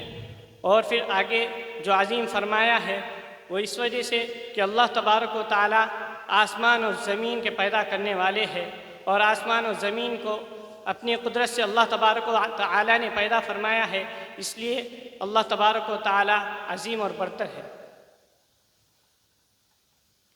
وَهُوَ الْعَلِيُّ الْعَظِيمُ، بلندی و عظمت خداوندی کی نوعیت بیان کریں. سوال دو بار. وَهُوَ الْعَلِيُّ الْعَظِيمُ، اس کی روشنی میں بلندی و عظمت خداوندی کی نوعیت بیان کریں. اللہ تبارک و تعالی تمام آسمان و زمین کے پیدا کرنے والے ہیں. اسی طرح اللہ تبارک و تعالی نے 18,000 مخلوقات پیدا کی ہے، اور اس سے اللہ تبارک و تعالی کی عظمت ظاہر ہوتی ہے. اللہ تبارک و تعالی تمام لوگوں سے اور تمام مخلوق سے برتر اور عظیم ہے، اس سے اللہ تبارک و تعالی کی عظمت ظاہر ہوتی ہے.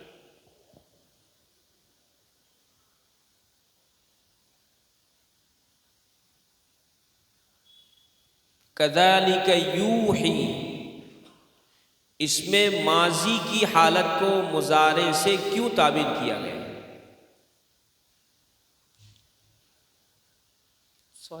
کذالک یوحی الیک ملا؟ اس میں ماضی کی حالت کو مضارع سے کیوں تعبیر کیا گیا؟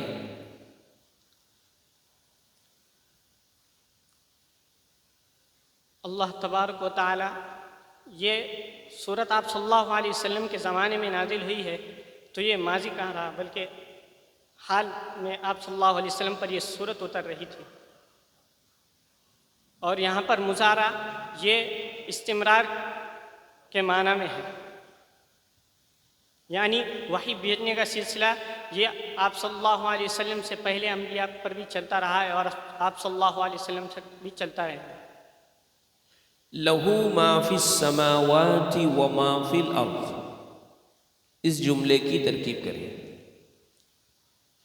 لام حرف جر، ہوں مجرور، جار مجرور مل کر کائن و شبہ فعل کے متعلق، کائن و شبہ فعل اپنے فاعل اور متعلق سے مل کر خبر مقدم، ما موصولہ، فی حرف جر، السماوات مجرور، جار مجرور مل کر معطوف علیہ، واو حرف عطف، ما زائدہ، فی حرف جر، الارض مجرور، جار مجرور مل کر متعلق ہے ثابت شبہ فعل کے، ثابت شبہ فعل اپنے فاعل اور متعلق سے مل کر معطوف، معطوف اپنے معطوف الیہ سے مل کر صلہ ہے ما اسم موصول کا، ما اسم موصول اپنے صلے سے مل کر خبر مقدم، مبتدا مؤخر، مبتدا مؤخر اپنے خبر مقدم سے مل کر جملہ اسمیہ خبریہ ہے. اللہ العزیز الحکیم، اس کے مرفوع ہونے کی وجہ بیان کریں. اللہ مبتدا ہے اور العزیز مبتدا ہے، اس وجہ سے مرفوع ہے، اور العزیز اور الحکیم یہ دونوں خبریں ہیں اور خبر مرفوع ہوتی ہے اس وجہ سے مرفوع ہے. العلی العظیم، یہ ہوا کی صفت ہے یا خبر ہے؟ یہ ہوا کی خبر ہے. اگر خبر ہے تو معرفہ کیوں ہے؟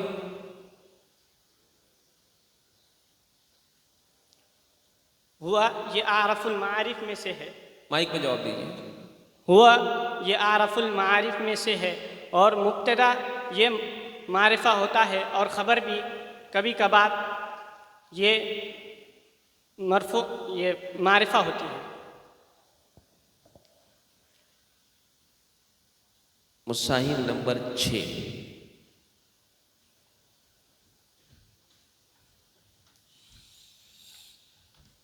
سورہ توبہ آیت نمبر 1 سے 3 تک تلاوت. جب صحابہ نوٹ کر لیں، مائک پر ہے مصاحف نمبر 6. یہاں ایک دیر یہاں پر آ جائے.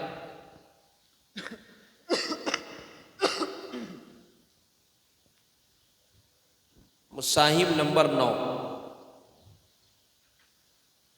جی شروع کریں. اعوذ باللہ من الشیطان الرجیم، بسم اللہ الرحمن الرحیم.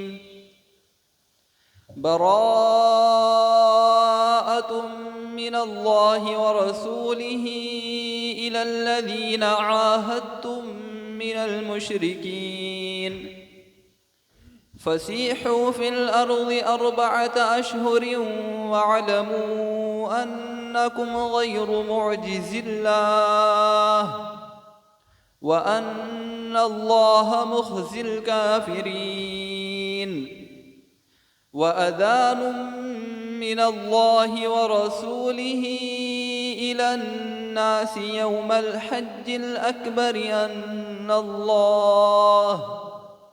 أن الله بريء من المشركين ورسوله فإن تبتم فهو خير لكم وَإِن تَوَلَّيْتُمْ فَاعْلَمُوا أَنَّكُمْ غَيْرُ مُعْجِزِ اللَّهِ وَبَشِّرِ الَّذِينَ كَفَرُوا بِعَذَابٍ أَلِيمٍ.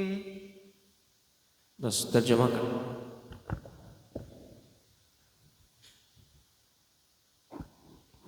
اللہ اور اس کے رسول کی طرف سے ان مشرکوں کے لیے دستبرداری کا اعلان ہے جن سے تم نے عہد کیا تھا. پس چلو زمین میں 4 ماہ اور جان لو کہ تم اللہ تعالیٰ کو عاجز کرنے والے نہیں ہو اور یہ کہ اللہ تعالیٰ کافروں کو رسوا کرنے والا ہے۔ اور یہ اعلان عام ہے اللہ اور اس کے رسول کی طرف حج اکبر کے دن تمام لوگوں کے لیے کہ اللہ تعالیٰ مشرکین سے بری ہے اور اس کا رسول بھی مشرکین سے بری ہے، بس اگر تم توبہ کر لو تو تمہارے لیے بہتر ہے، اور اگر تم روگردانی کرو تو جان لو کہ تم اللہ تعالیٰ کو عاجز نہیں کر سکتے، اور آپ خوشخبری اور آپ کافروں کو دردناک عذاب کی خوشخبری سنا دیجئے۔ ان آیات کی وضاحت کے ساتھ مختصر تفسیر کریں۔ ان آیات کو سمجھنے سے پہلے چند چیزوں کا جان لینا ضروری ہے۔ وہ چند چیزیں مختصر انداز میں یہ ہے کہ رسول اللہ صلی اللہ علیہ وسلم نے مع صحابہ اکرام کے سن 6 ہجری میں عمرے کا قصد فرمایا، لیکن مشرکین مکہ نے آپ صلی اللہ علیہ وسلم کو عمرے سے روک دیا، اور اس موقع پر ایک صلح کی نوبت آئی جو صلح حدیبیہ کے نام سے مشہور ہے۔ اس صلح میں یہ معاہدہ کیا گیا کہ آج سے لے کر 10 سال تک مدینہ والے مسلمانوں اور مشرکین میں کوئی جنگ نہیں ہوگی، یعنی یہ التوائی جنگ کا معاہدہ ان کے درمیان ہوا، اور یہ بھی اس کے اندر ایک قرارداد تھی کہ جس کا جی چاہے جس قبیلے کا حلیف بننا چاہے بن سکتا ہے، اور جو جس قبیلے کا حلیف ہوگا وہ اسی کے حکم میں سمجھا جائے گا۔ لہذا قبیلہ بنو بکر کفار قریش کے حلیف بن گئے، اور قبیلہ بنو خزاعہ مسلمانوں کے حلیف بن گئے۔ اور پھر ہوا یہ کہ جب رسول اللہ صلی اللہ علیہ وسلم نے آئندہ سال عمرۃ القضا فرمایا، جو کہ صلح کے اندر ایک تحریر تھی، اس کے بعد 5 یا 6 مہینے گزرے تھے کہ بنو بکر نے بنو خزاعہ پر حملہ کیا، اور مدینہ والوں نے یہ سوچا کہ رسول اللہ صلی اللہ علیہ وسلم ابھی بہت دور ہے، ان کو یہ بات معلوم نہیں پڑ سکتی، اس لیے مکہ والوں نے اپنے ہتھیاروں کے ذریعے اور اپنے نوجوانوں کے ذریعے بنو بکر کی مسلمانوں کے خلاف مدد کی۔ جب یہ بات رسول اللہ صلی اللہ علیہ وسلم کو معلوم پڑی تو آپ صلی اللہ علیہ وسلم نے مکہ کے اوپر حملہ کرنے کے لیے خفیہ طور پر تیاری شروع کر دی۔ ادھر ابو سفیان کو مکہ والوں نے بھیجا کہ جاؤ محمد صلی اللہ علیہ وسلم کو سمجھاؤ، لیکن محمد صلی اللہ علیہ وسلم کے صحابہ کے پاس ابو سفیان گیا، صحابہ اکرام کو اس کے تلخ رویے کا مسلسل تجربہ تھا، اس سے صحابہ اکرام نے ان کی بات کو نہ مانا۔ پھر اس کے بعد انہوں نے جو معاہدہ صلح توڑ دیا تھا تو اس کی 4 قسمیں جن لوگوں سے مسلمانوں کا معاہدہ تھا ان کی 4 قسمیں بن گئی۔ اول تو وہ لوگ تھے جنہوں نے صلح حدیبیہ میں معاہدے کو توڑ دیا تھا، دوسری قسم ان لوگوں کی تھی جو ابھی تک اپنے معاہدے پر قائم تھے، تیسری قسم ان لوگوں کی تھی جن سے بنا کسی مدت کے معاہدہ کیا گیا تھا، اور چوتھی قسم ان لوگوں کی تھی جن سے کسی قسم کا کوئی معاہدہ نہیں کیا گیا تھا۔ پہلی اور دوسری آیت میں تیسری اور چوتھی قسم کا ذکر ہے، اور تیسری آیت میں یہ حکم ہے کہ جو معاہدہ صلح کے خلاف کرنے والوں کو جو مدینہ سے اور جزیرۃ العرب سے خالی کر دیا جائے گا، تو اس کا شروعات کس وقت سے ہوگی؟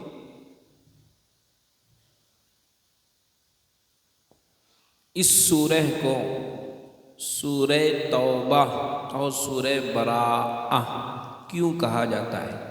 اس سورہ کو سورہ برات اس لیے کہا جاتا ہے کہ اس میں کافروں مشرکوں سے دستبرداری کا اعلان ہے، اور سورہ توبہ اس لیے کہا جاتا ہے کہ اس میں مخلص مسلمانوں کی توبہ کی قبولیت کا ذکر ہے۔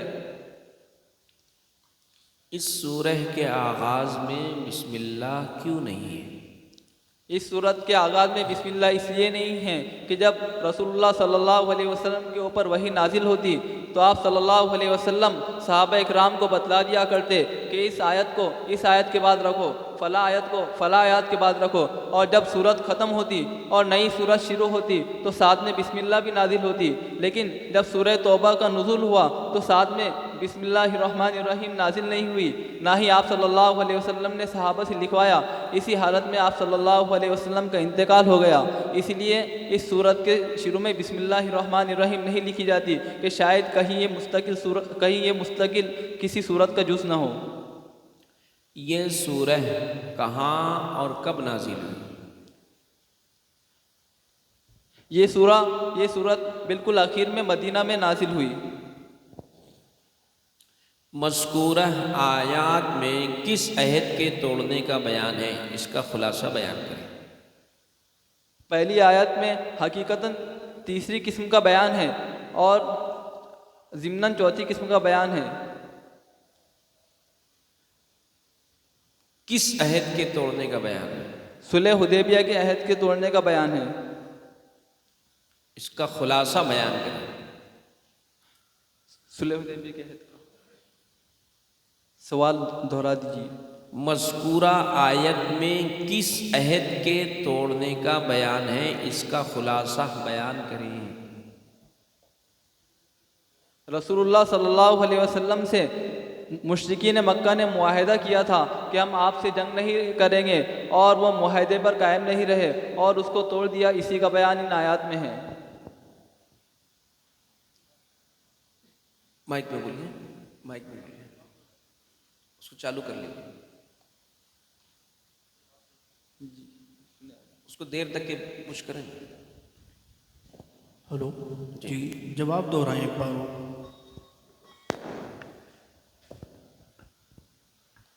رسول اللہ صلی اللہ علیہ وسلم نے قریش مکہ سے امن کا معاہدہ کیا تھا کہ ہمارے درمیان جنگ نہیں ہوگی، لیکن مشرکین مکہ نے بنو بکر کی مدد کر کے بنو خزاع کے خلاف اس عہد کو توڑ دیا۔ ان آیات میں اسی عہد کے توڑنے کا ذکر ہے۔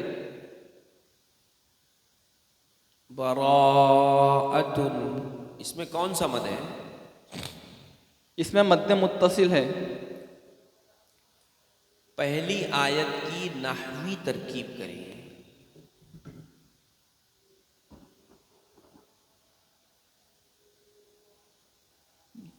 پہلی آیت میں براتن سے پہلے حاضہ مبتدا، حاضی مبتدا محذوف ہے۔ حاضی مبتدا، براتن مصدر و ضمیر اس کے اندر فاعل، من حرف جر، لفظ اللہ مجرور، جار مجرور مل کر معطوف علیہ، لفظ اللہ معطوف علیہ، واو حرف عطف، رسول مضاف، ہا ضمیر مضاف الیہ، مضاف الیہ مل کر معطوف علیہ معطوف سے مل کر مجرور، جار مجرور مل کر براتن مصدر سے متعلق، الی الذین عاہدتم من المشرکین، الی حرف جر، الذین اسم موصول، عاہدتم فعل، تم ضمیر فاعل، من حرف جر، المشرکین مجرور، جار مجرور مل کر عاہدتم سے متعلق، عاہدتم فعل، اپنے فاعل اور متعلق سے مل کر جملہ فعلیہ ہو کر، جملہ فعلیہ خبریہ ہو کر صلہ، موصول اپنے صلہ سے مل کر مجرور، جار مجرور مل کر متعلق ہوئے برات المصدر سے، برات المصدر اپنے فاعل اور متعلقین سے مل کر شبہ جملہ ہو کر خبر، مبتدا محذوف اپنی خبر سے مل کر جملہ اسمیہ خبریہ ہوا۔ فصیح یہ کون سا صیغہ ہے اور کس باب سے ہے؟ یہ صیغہ امر ہے، باب ضربہ سے ہے۔ ساہا یسیح سیہن۔ یوم الحج الاکبر سے کیا مراد ہے؟ یوم الحج الاکبر سے مراد حضرت عبداللہ ابن عباس رضی اللہ تعالی عنہ کے نزدیک عرفے کا دن ہے، کیونکہ حدیث میں ارشاد ہے الحج عرفۃ، لیکن بعض دوسرے حضرات کے نزدیک اس سے مراد یوم النحر ہے، اور صاحب جلالین نے جلالین کے حاشیہ میں لکھا ہے کہ امام مالک، شافعی اور جمہور کا یہی مسلک ہے کہ اس سے مراد یوم النحر ہے۔ تشریف لا رہے ہیں مصاحب نمبر 9، یہاں پر آ جائیں مصاحب نمبر 14۔ جب صاحبہ نوٹ فرمائیں، یہ ہے مصاحب نمبر 9۔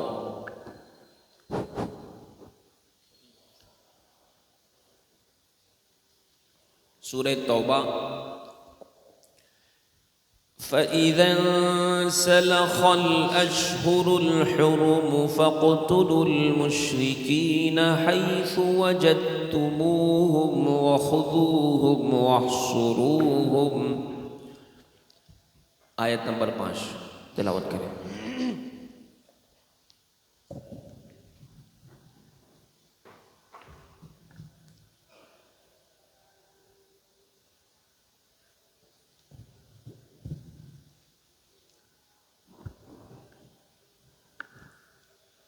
اعوذ باللہ من الشیطان الرجیم، بسم اللہ الرحمن الرحیم۔ فإذا انسلخ الأشهر الحرم فاقتلوا المشركين حيث وجدتموهم وخذوهم واحصروهم واقعدوا لهم كل مرصد فإن تابوا وأقاموا الصلاة وآتوا الزكاة فخلوا سبيلهم إن الله غفور رحيم وإن أحد من المشركين استجارك فأجره حتى يسمع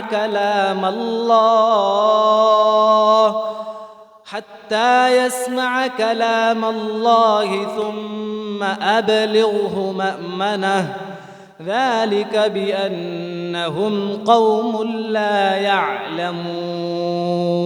بس ترجمہ کریں.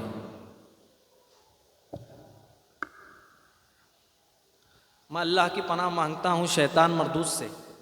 شروع کرتا ہوں اس اللہ کے نام سے جو نہایت رحم کرنے والا بڑا مہربان ہے. جب اشہر حرم گزر جائیں تو تم مشرکین کو قتل کرو جہاں کہیں ان کو پاؤ اور ان کو پکڑو اور ان کو گھیرو اور ان کے لیے ہر گھات کی جگہ میں تاک لگا کر بیٹھو. پھر اگر یہ لوگ توبہ کر لیں اور نماز قائم کریں اور زکوٰۃ ادا کریں تو ان کا راستہ چھوڑ دو. یقیناً اللہ بہت بخشنے والا بڑا مہربان ہے. اور اگر مشرکین میں سے کوئی شخص تمہارے پاس پناہ طلب کرنے کے لیے آئے تو اسے اس وقت تک پناہ دے دو کہ وہ اللہ کے کلام کو سن لے، پھر اسے اس کے امن کی جگہ پر پہنچا دو. یہ اس وجہ سے ہے کہ یہ ایسے لوگ ہیں جو جانتے نہیں ہیں.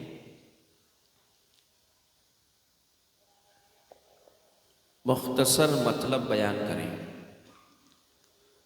گزشتہ آیات میں مشرکین سے عہد کو ختم کرنے کی بات کہی گئی ہے اور مشرکین مکہ سے کچھ بھی عہد، مشرکین مکہ کے لیے کچھ بھی مدت ان کو نہیں دی گئی کہ اتنی مدت میں تم مکہ کے اندر رہو اور غور و فکر کرو، چاہو تو مسلمان ہو جاؤ یا مسلمان نہ ہو. ان کو کچھ بھی مدت نہیں دی گئی تھی. لیکن اشہر حرم مانے قتال ہونے کی وجہ سے ان کو بھی مدت مل گئی، ان کو بھی رخصت مل گئی. اسی کا بیان آیت کریمہ میں ہے کہ جب اشہر حرم گزر جائیں، اشہر حرم 4 ہے: رجب، ذی قعدہ، ذی الحجہ، محرم. جب اشہر حرم گزر جائیں تو ان مشرکون کو قتل کرو جہاں کہیں بھی تم ان کو پاؤ. جہاں کہیں سے مراد بعض مفسرین کہتے ہیں کہ اس کے اندر حرم بھی داخل ہے، لیکن صحیح قول کے مطابق حرم اس کے اندر داخل نہیں ہے. اور تم ان کو پکڑو اور ان کو گھیرو اور ان کے لیے ہر تاک کی جگہ میں تاک لگا کر بیٹھو، یعنی جو ہو سکتا ہے جنگ کے لیے سب کرو. پھر اگر یہ لوگ توبہ کر لیں اور ظاہر میں نماز بھی قائم کریں اور زکوٰۃ بھی ادا کریں تو ان کا راستہ چھوڑ دو. یعنی ان کے ساتھ مذکورہ احکام جو اوپر کی آیت میں اوپر کی لائن میں گزرے ہیں ان کے ساتھ یہ چیزیں نہ کرو. یقیناً اللہ بہت بخشنے والا بڑا مہربان ہے. یہ لوگ توبہ کر لیں اور نماز قائم کر لیں اور زکوٰۃ ادا کریں تو ان کو بخشنے والا ہے اور اپنی رحمت عامہ کے سبب ان کو جنت سے نوازے گا. اگلی آیت میں سب کے لیے مدت کے ختم ہو جانے کے بعد تمام جماعتوں کے لیے یہ حکم ہے کہ مشرکین میں سے جو کوئی بھی شخص تمہارے پاس آئے پناہ طلب کرنے کے لیے تو تم اس کو پناہ دے دو یہاں تک کہ وہ اللہ کے کلام کو سن لے، پھر اسے اس کے امن کی جگہ تک پہنچا دو. یہ مذکورہ امر اس لیے ہے کہ یہ لوگ حقیقت کو نہیں جانتے.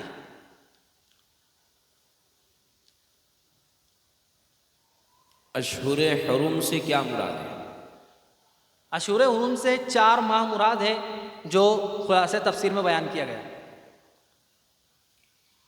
مذکورہ آیت میں اشہر حرم کے اختتام پر مشرکین کے لیے کیا حکم تھا، وضاحت کے ساتھ بتائیں. سوال پھر سے. مذکورہ آیت میں اشہر حرم کے اختتام پر مشرکین کے لیے کیا حکم تھا؟ اب یا تو انہیں مسلمان ہونا ہے یا پھر ان سے جنگ و قتال کیا جائے گا یا پھر انہیں چھوڑ کر حرم چھوڑ کر کہیں چلے جانا ہے.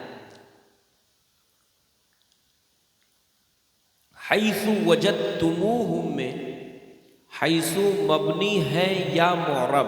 مبنی ہے، اس پر، اور اس پر ضمہ کیوں ہے؟ اس لیے کہ وہ ضمہ پر مبنی ہوتا ہے۔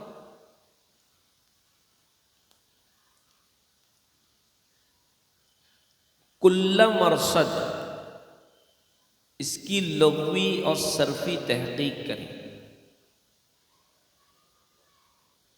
پھر سے سوال کریں۔ کل مرصد،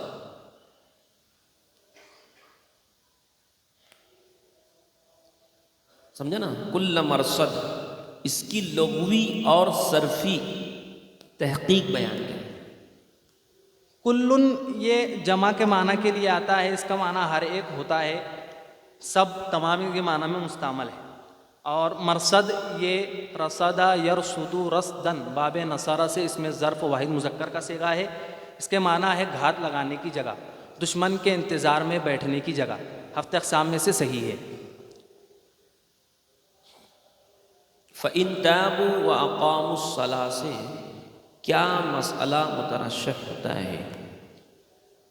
اس سے مسئلہ مترشح ہوتا ہے کہ اگر کوئی کافر سچے دل سے توبہ کر لے اور نماز بھی قائم کرنے لگے اور زکوٰۃ بھی ادا کرنے لگے تو اس پر شرعی احکام نافذ ہوں گے، وہ مسلمانوں کے زمرے میں شامل ہوگا۔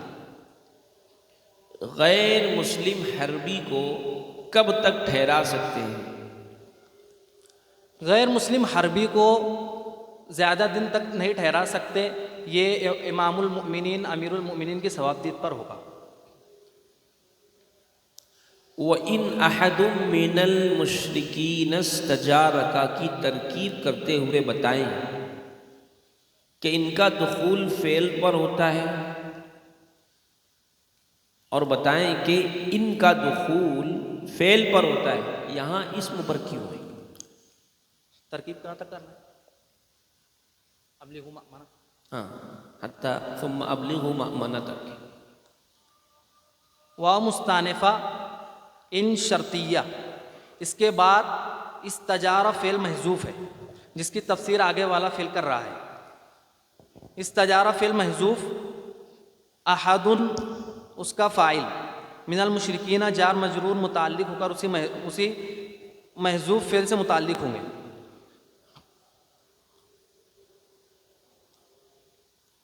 اور یہ فعل فاعل اور جار مجرور سب مل کر جملہ فعلیہ خبریہ ہو کر مفسر ہوگا۔ استجارہ کا فعل با فاعل اور کاف ضمیر مفعول بھی ہوگا۔ فعل اپنے فاعل جار مجرور سے مل کر جملہ فعلیہ خبریہ ہو کر مفسر مل کر شرط۔ فاجرہ میں فا جزائیہ، اجرہ فعل با فاعل، ہو ضمیر مفعول بھی۔ حتی یہ غایت کے لیے آتا ہے۔ یسمع فعل با فاعل، کلام اللہ مضاف مضاف الیہ مل کر یسمع کا مفعول بھی۔ فعل اپنے فاعل اور مفعول سب سے مل کر جملہ فعلیہ خبریہ ہو کر معطوف علیہ ہوگا۔ ثم حرف عطف، ابلغہ میں ابلغ فعل با فاعل، ہو یہ مفعول بھی ہوگا۔ مأمنہ مضاف مضاف الیہ مل کر یہ مفعول فی ہوگا۔ فعل اپنے فاعل اور دونوں مفعول سے مل کر جملہ فعلیہ خبریہ ہو کر معطوف علیہ اپنے معطوف سے مل کر جملہ معطوفہ ہو کر جزا، شرط و جزا مل کر جملہ شرطیہ جزائیہ ہوا۔ اس میں ایک چیز رہ جا رہی ہے، بتائیں کہ ان کا دخول فعل پر ہوتا ہے، یہاں اسم پر کیوں؟ یہ ترکیب میں بتایا گیا کہ اس سے پہلے استجارہ فعل محذوف ہے۔ جی۔ فَإِن تَابُوا قاعدہ تجوید، اخفاء حقیقی ہوگا۔ مصاحب نمبر 14 تشریف لا رہے ہیں۔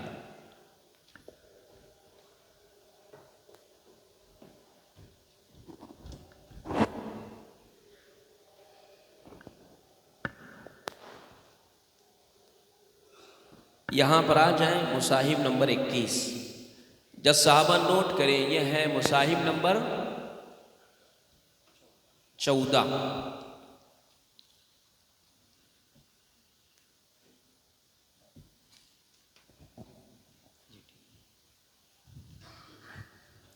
سورہ توبہ آیت نمبر 16۔ اعوذ باللہ من الشیطان الرجیم، بسم اللہ الرحمن الرحیم۔ ام حسبتم ان تتركوا ولما يعلم الله الذين جاهدوا منكم۔ تلاوت کریں۔ اعوذ باللہ من الشیطان الرجیم، بسم اللہ الرحمن الرحیم۔ ام حسبتم ان تتركوا ولما يعلم الله الذين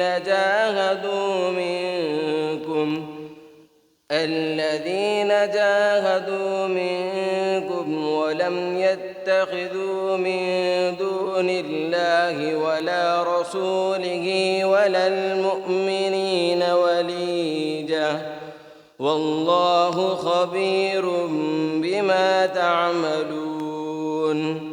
ما كان للمشركين أن يأمروا مساجد الله شاهدين على أنفسهم بالكفر، أولئك حبطت أعمالهم وفي النار هم خالدون۔ إنما يأمر مساجد الله من آمن بالله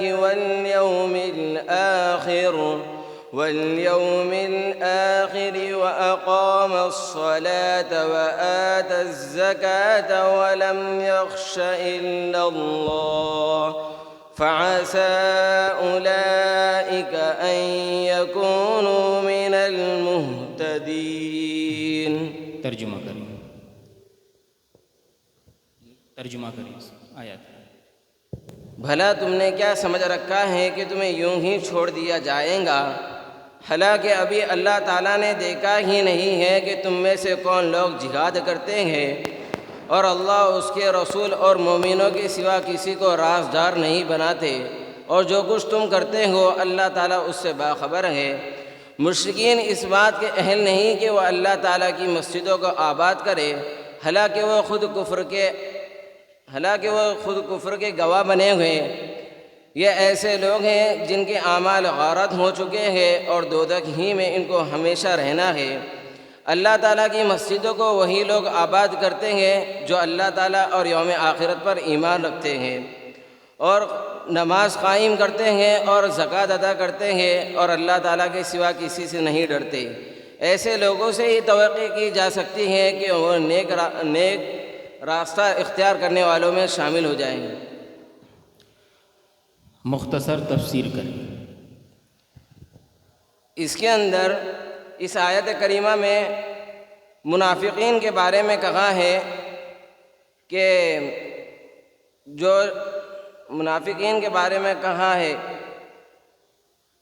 جو لوگ اللہ تعالیٰ کے راستے میں جہاد کرتے ہیں وہ ان کو اجازت کی ضرورت نہیں ہوتی، اور وہ لوگ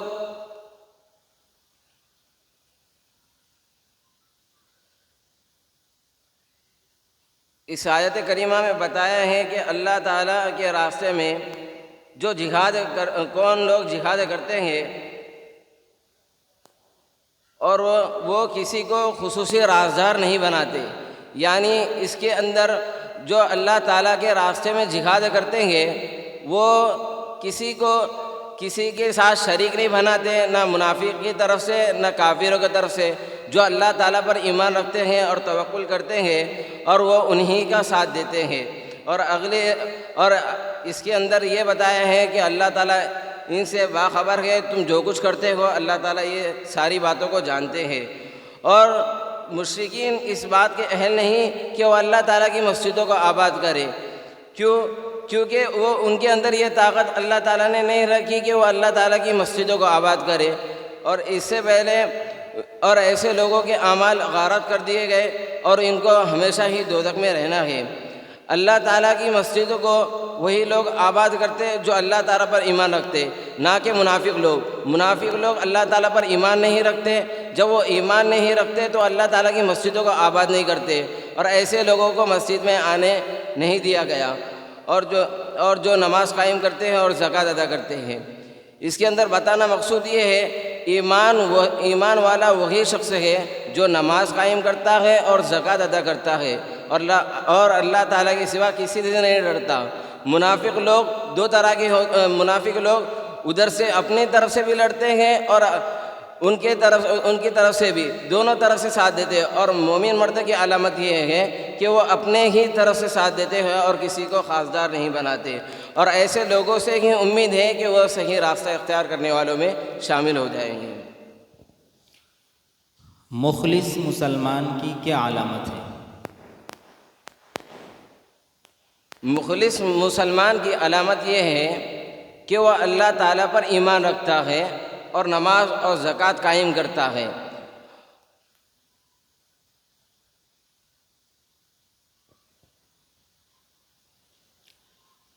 ام حسبتم، اس سے کن لوگوں کو خطاب کیا گیا ہے؟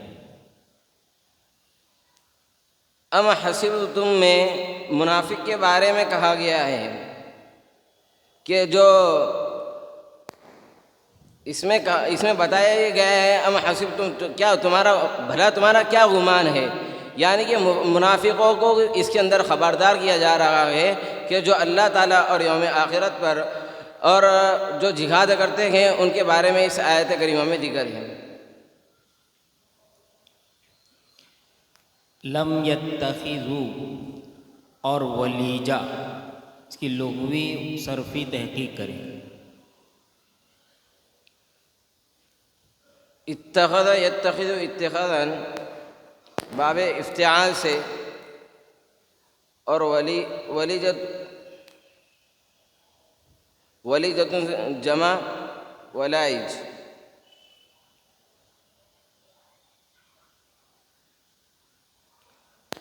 عمارت مسجد سے کیا مراد ہے؟ جو لوگ اللہ تعالیٰ کی مسجدوں کو قائم کرتے ہیں ان کے بارے میں۔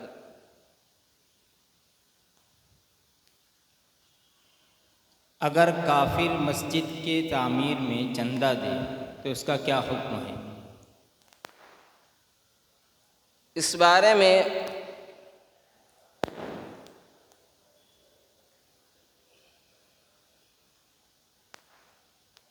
ان کا چندہ لینا اس میں جائز نہیں ہے۔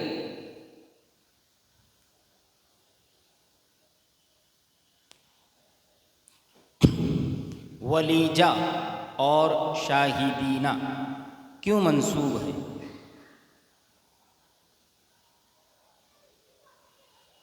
ولیجہ منسوب ہے مفعول مطلق کی وجہ سے، مائک میں دیکھ کر بولیں۔ مفعول مطلق ہونے کی وجہ سے، اور شاہدینہ ہے حال ہونے کی وجہ سے۔ ان یعمروا میں تجوید کا کون سا قاعدہ ہو؟ ان یعمروا، اور علی انفسہم میں کون سا مد ہے؟ علی انفسہم میں مد منفصل ہے، اور ان یأمروا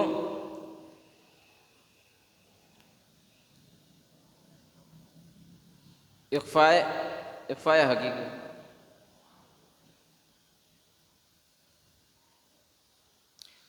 آیت نمبر 17 کی نحوی ترکیب کریں۔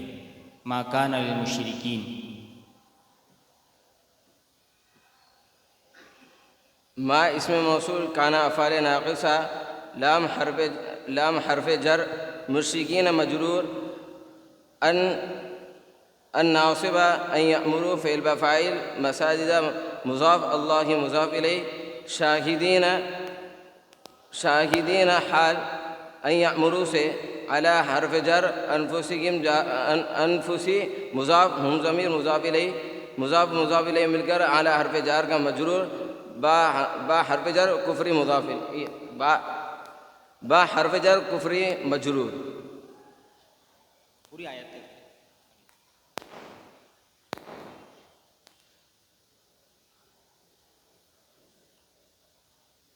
ما كان للمشركين كان افعال ناقصہ للمشركين جار مجرور مل کر قائم فعل سے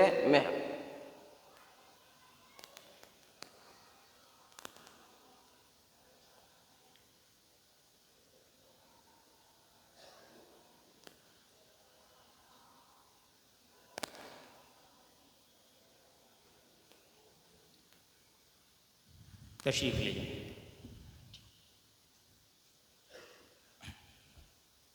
حکم حضرات نوٹ فرما لیں. یہ تھے مسائم نمبر 14. اب جو آ رہے ہیں وہ ہیں مسائم نمبر 21.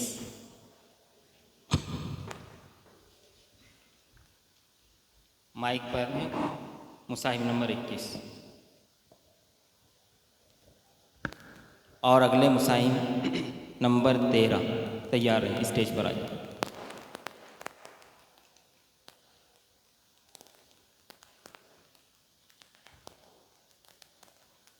سورہ توبہ آیت نمبر 28 تلاوت کریں. اعوذ باللہ من الشیطان الرجیم بسم اللہ الرحمن الرحیم. یا ایہا الذین آمنوا انما المشرکون نجس.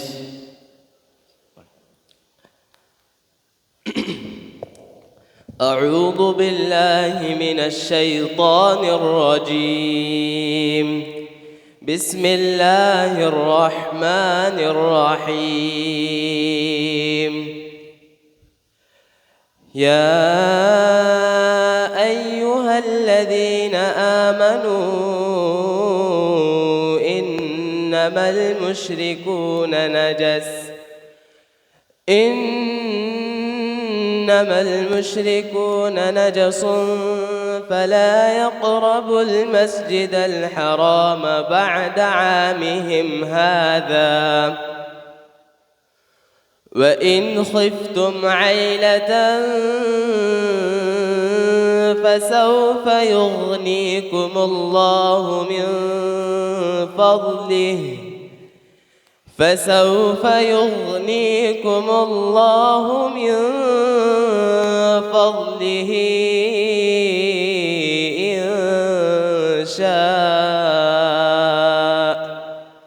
إن الله عليم حكيم.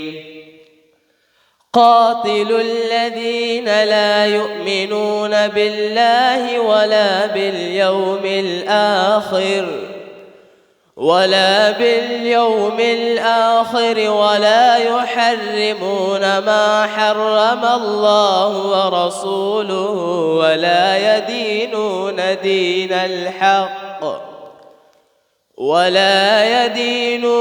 دين الحق من الذين أوتوا الكتاب حتى يعطوا الجزية عن يد وهم صاغرون. ترجمہ فرمائیں. اے ایمان والو، مشرک تو نرے ناپاک ہے، پس وہ مسجد حرام کے قریب نہ آنے پائے اس سال کے بعد. اور اگر تمہیں مفلسی کا اندیشہ ہو تو عن قریب اللہ تعالیٰ اپنے فضل سے اگر چاہیں گے تو تمہیں غنی کر دیں گے. یقیناً اللہ تعالیٰ سب کچھ جاننے والے زبردست حکمت والے ہیں. لڑو ان لوگوں سے، اہل کتاب سے، جو اللہ پر اور یوم آخرت پر ایمان نہیں رکھتے اور نہ ہی ان چیزوں کا حرام جانتے ہیں جن کو اللہ نے اور اس کے رسول نے حرام کیا ہے، اور نہ ہی دین حق کو تسلیم کرتے ہیں یہاں تک کہ وہ جزیہ دے ہاتھوں سے، اس حالت میں کہ وہ خوار ہو.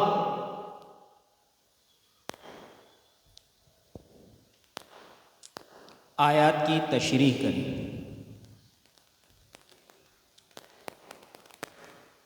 ایمان والوں کو خطاب ہے. اللہ تعالیٰ فرما رہے ہیں کہ مشرک لوگ ہر اعتبار سے گندے ہیں. وہ مسجد حرام یعنی حدود حرم کے قریب نہ آنے پائے اس سال کے بعد، یعنی ہجرت کے 10ویں سال کے بعد، اور اگر ایمان والوں کو اس کے بعد یعنی ایمان والوں کا جو مکہ والوں کا جو گزارا چلتا تھا وہ اس پر چلتا تھا کہ باہر کے لوگ معاش کا سامان لے کر تجارت کے غرض سے مکہ میں آیا کرتے تھے حج کے موقع پر، لیکن جب حدود حرم میں ان کا داخلہ ممنوع ہو گیا تو اب ایمان والوں کو جو کہ نئے مسلمان تھے اس بات کا اندیشہ ہونا لازمی تھا کہ اب ان کا آنا بند ہو گیا تو ہمارے معاش کا کیا ہوگا۔ تو اللہ تعالیٰ ان کے خوف کو دور کرنے کے لیے فرما رہے ہیں کہ اگر تمہیں مفلسی کا اندیشہ ہے تو اللہ تعالیٰ ان قریب تمہیں غنی کر دیں گے اپنے فضل سے اگر چاہیں گے۔ یقیناً اللہ تعالیٰ سب کچھ جاننے والے اور بڑے حکمت والے ہیں۔ یہاں سے اہل کتاب سے لڑنے کا حکم ہے کہ ان اہل کتاب سے اور ان لوگوں سے جن میں یہ 4 چیزیں پائی جاتی ہیں کہ جو اللہ پر اور یوم آخرت پر ایمان نہیں رکھتے، نہ ہی اللہ تعالیٰ اور اس کے رسول کے حرام کردہ چیزوں کا حرام جانتے ہیں، اور نہ ہی دین حق کو تسلیم کرتے ہیں۔ جنگ کرنے کا حکم ہے، اور جنگ کرنے کی مدت بھی بتا دی کہ وہ جزیہ ادا کرنے لگے مسلمانوں کے ماتحت ہو کر۔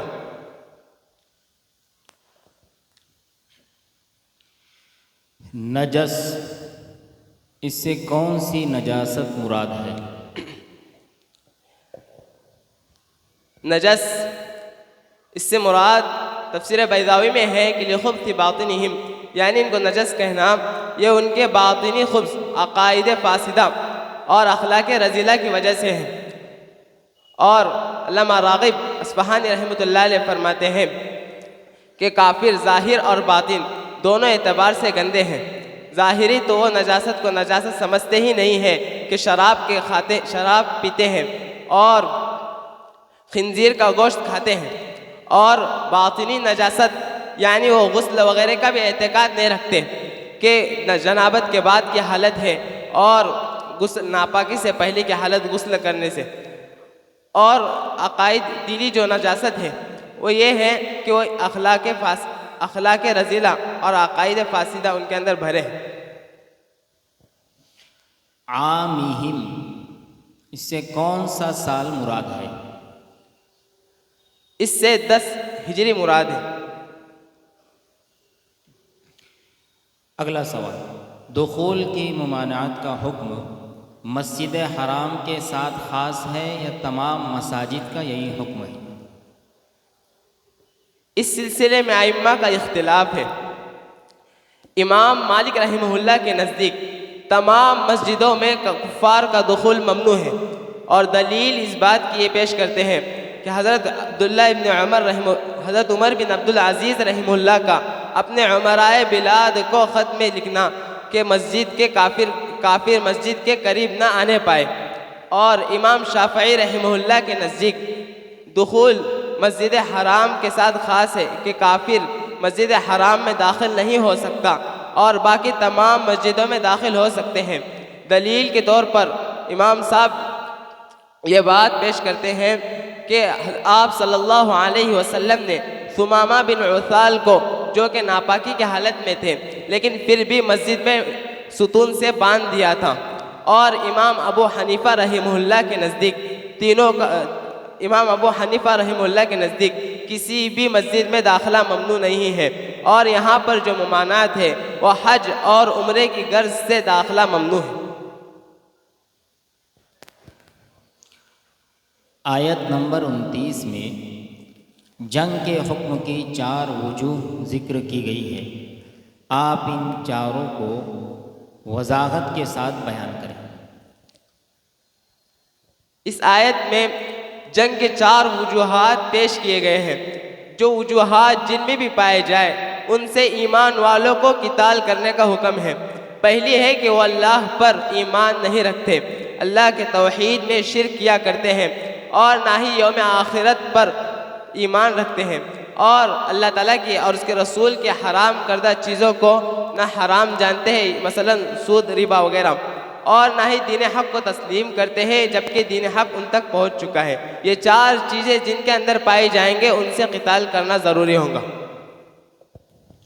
نجسن مصدر ہے اور اس کا حمل ذات پر درست نہیں ہے، اس کا آپ کو معقول جواب دیں۔ برائے کرم سوال دہرائیں۔ نجسن مصدر ہے اور یہ ذات پر محمول نہیں ہوتا ہے، تو اس کا آپ معقول جواب دیں۔ نجس یہ مصدر بھی ہے اور صفت مشبہ بھی ہے، اور اس میں جنس ہے جو جمع پر بھی اطلاق ہوتا ہے۔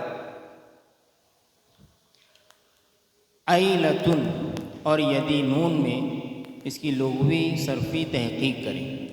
عیلتن اور یدی نون ولا یدینون، اگلی آیت ہے۔ عیلتن معنی مفلسی، اور یہ منصوب ہے۔ یدی نون یہ باب ضرب سے فعل مضارع منفی حصے کا جمع مذکر غائب مصدر دینن، معنی دین تسلیم کرنا، دیندار ہونا۔ انشاء کون سا مد ہے؟ یہ مد منفصل۔ تشریف لیں۔ یہ تھے مصاحب نمبر 21۔ اگلے مصاحب ہیں نمبر 13۔ مائک پر مصاحب نمبر 13۔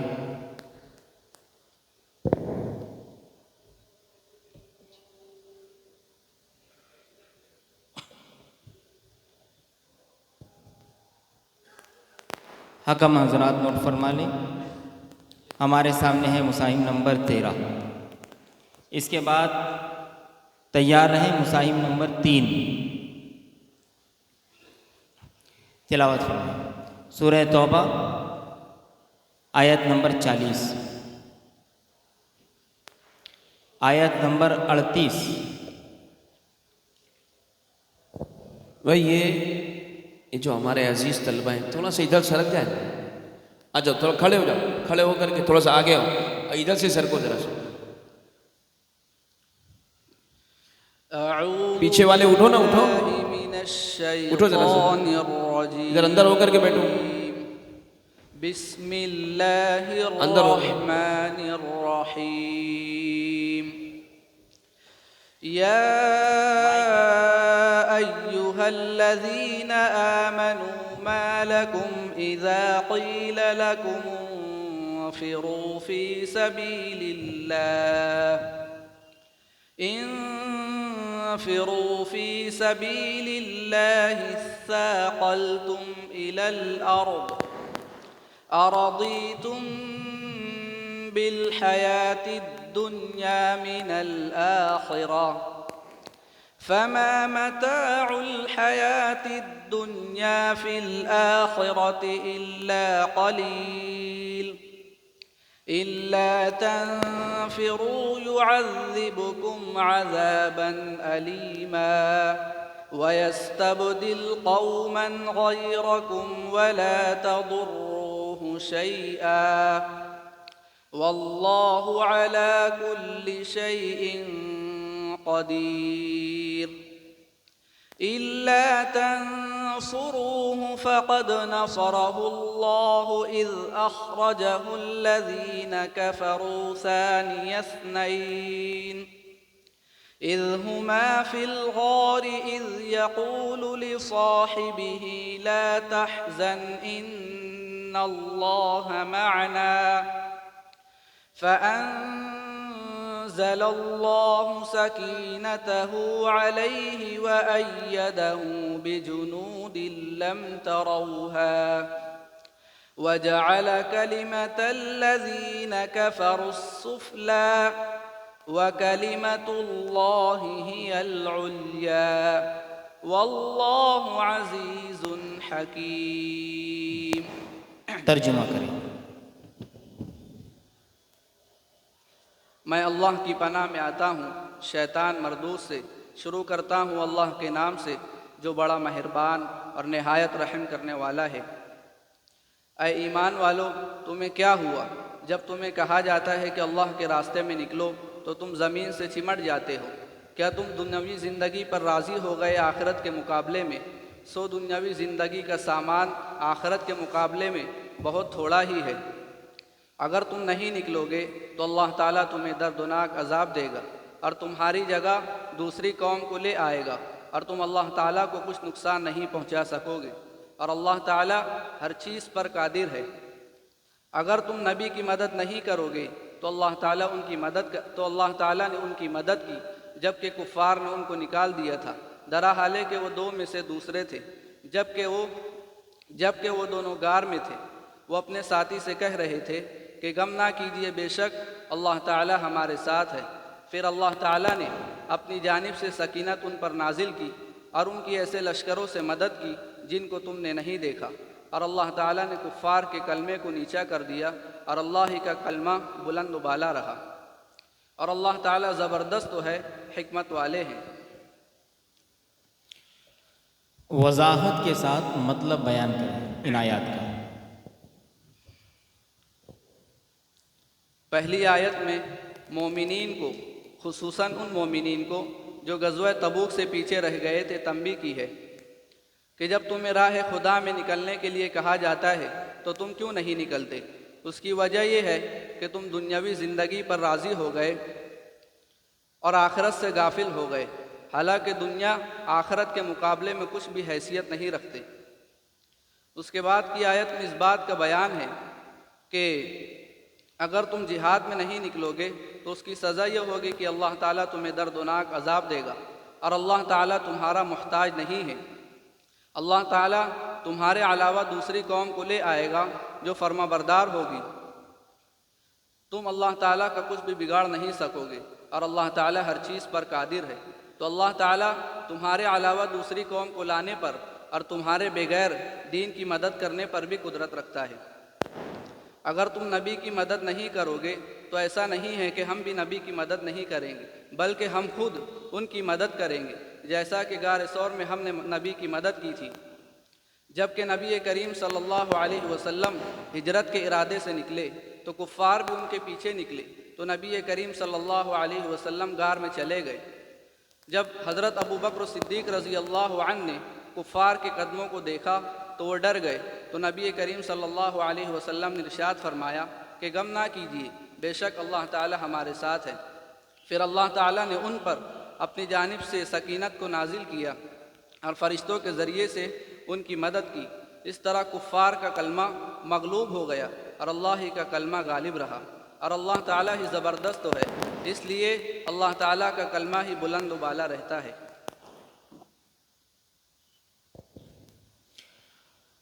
آیت میں کس غزوے کا بیان ہے؟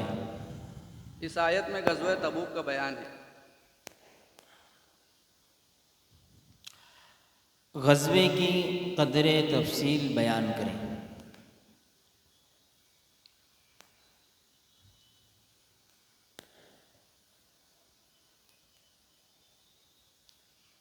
جب اعلاء کلمت اللہ کا اللہ تبارک و تعالی ارادہ کرتے ہیں تو نبی کریم صلی اللہ علیہ وسلم کو حکم دیتے ہیں کہ تم مسلمانوں کو کہہ دو کہ تم جہاد میں نکلو اور اعلاء کلمت اللہ کے لیے مشرکین سے لڑو، اور جب جہاد کرو تو اس میں بوڑھوں، بچوں اور عورتوں کو نہ مارو۔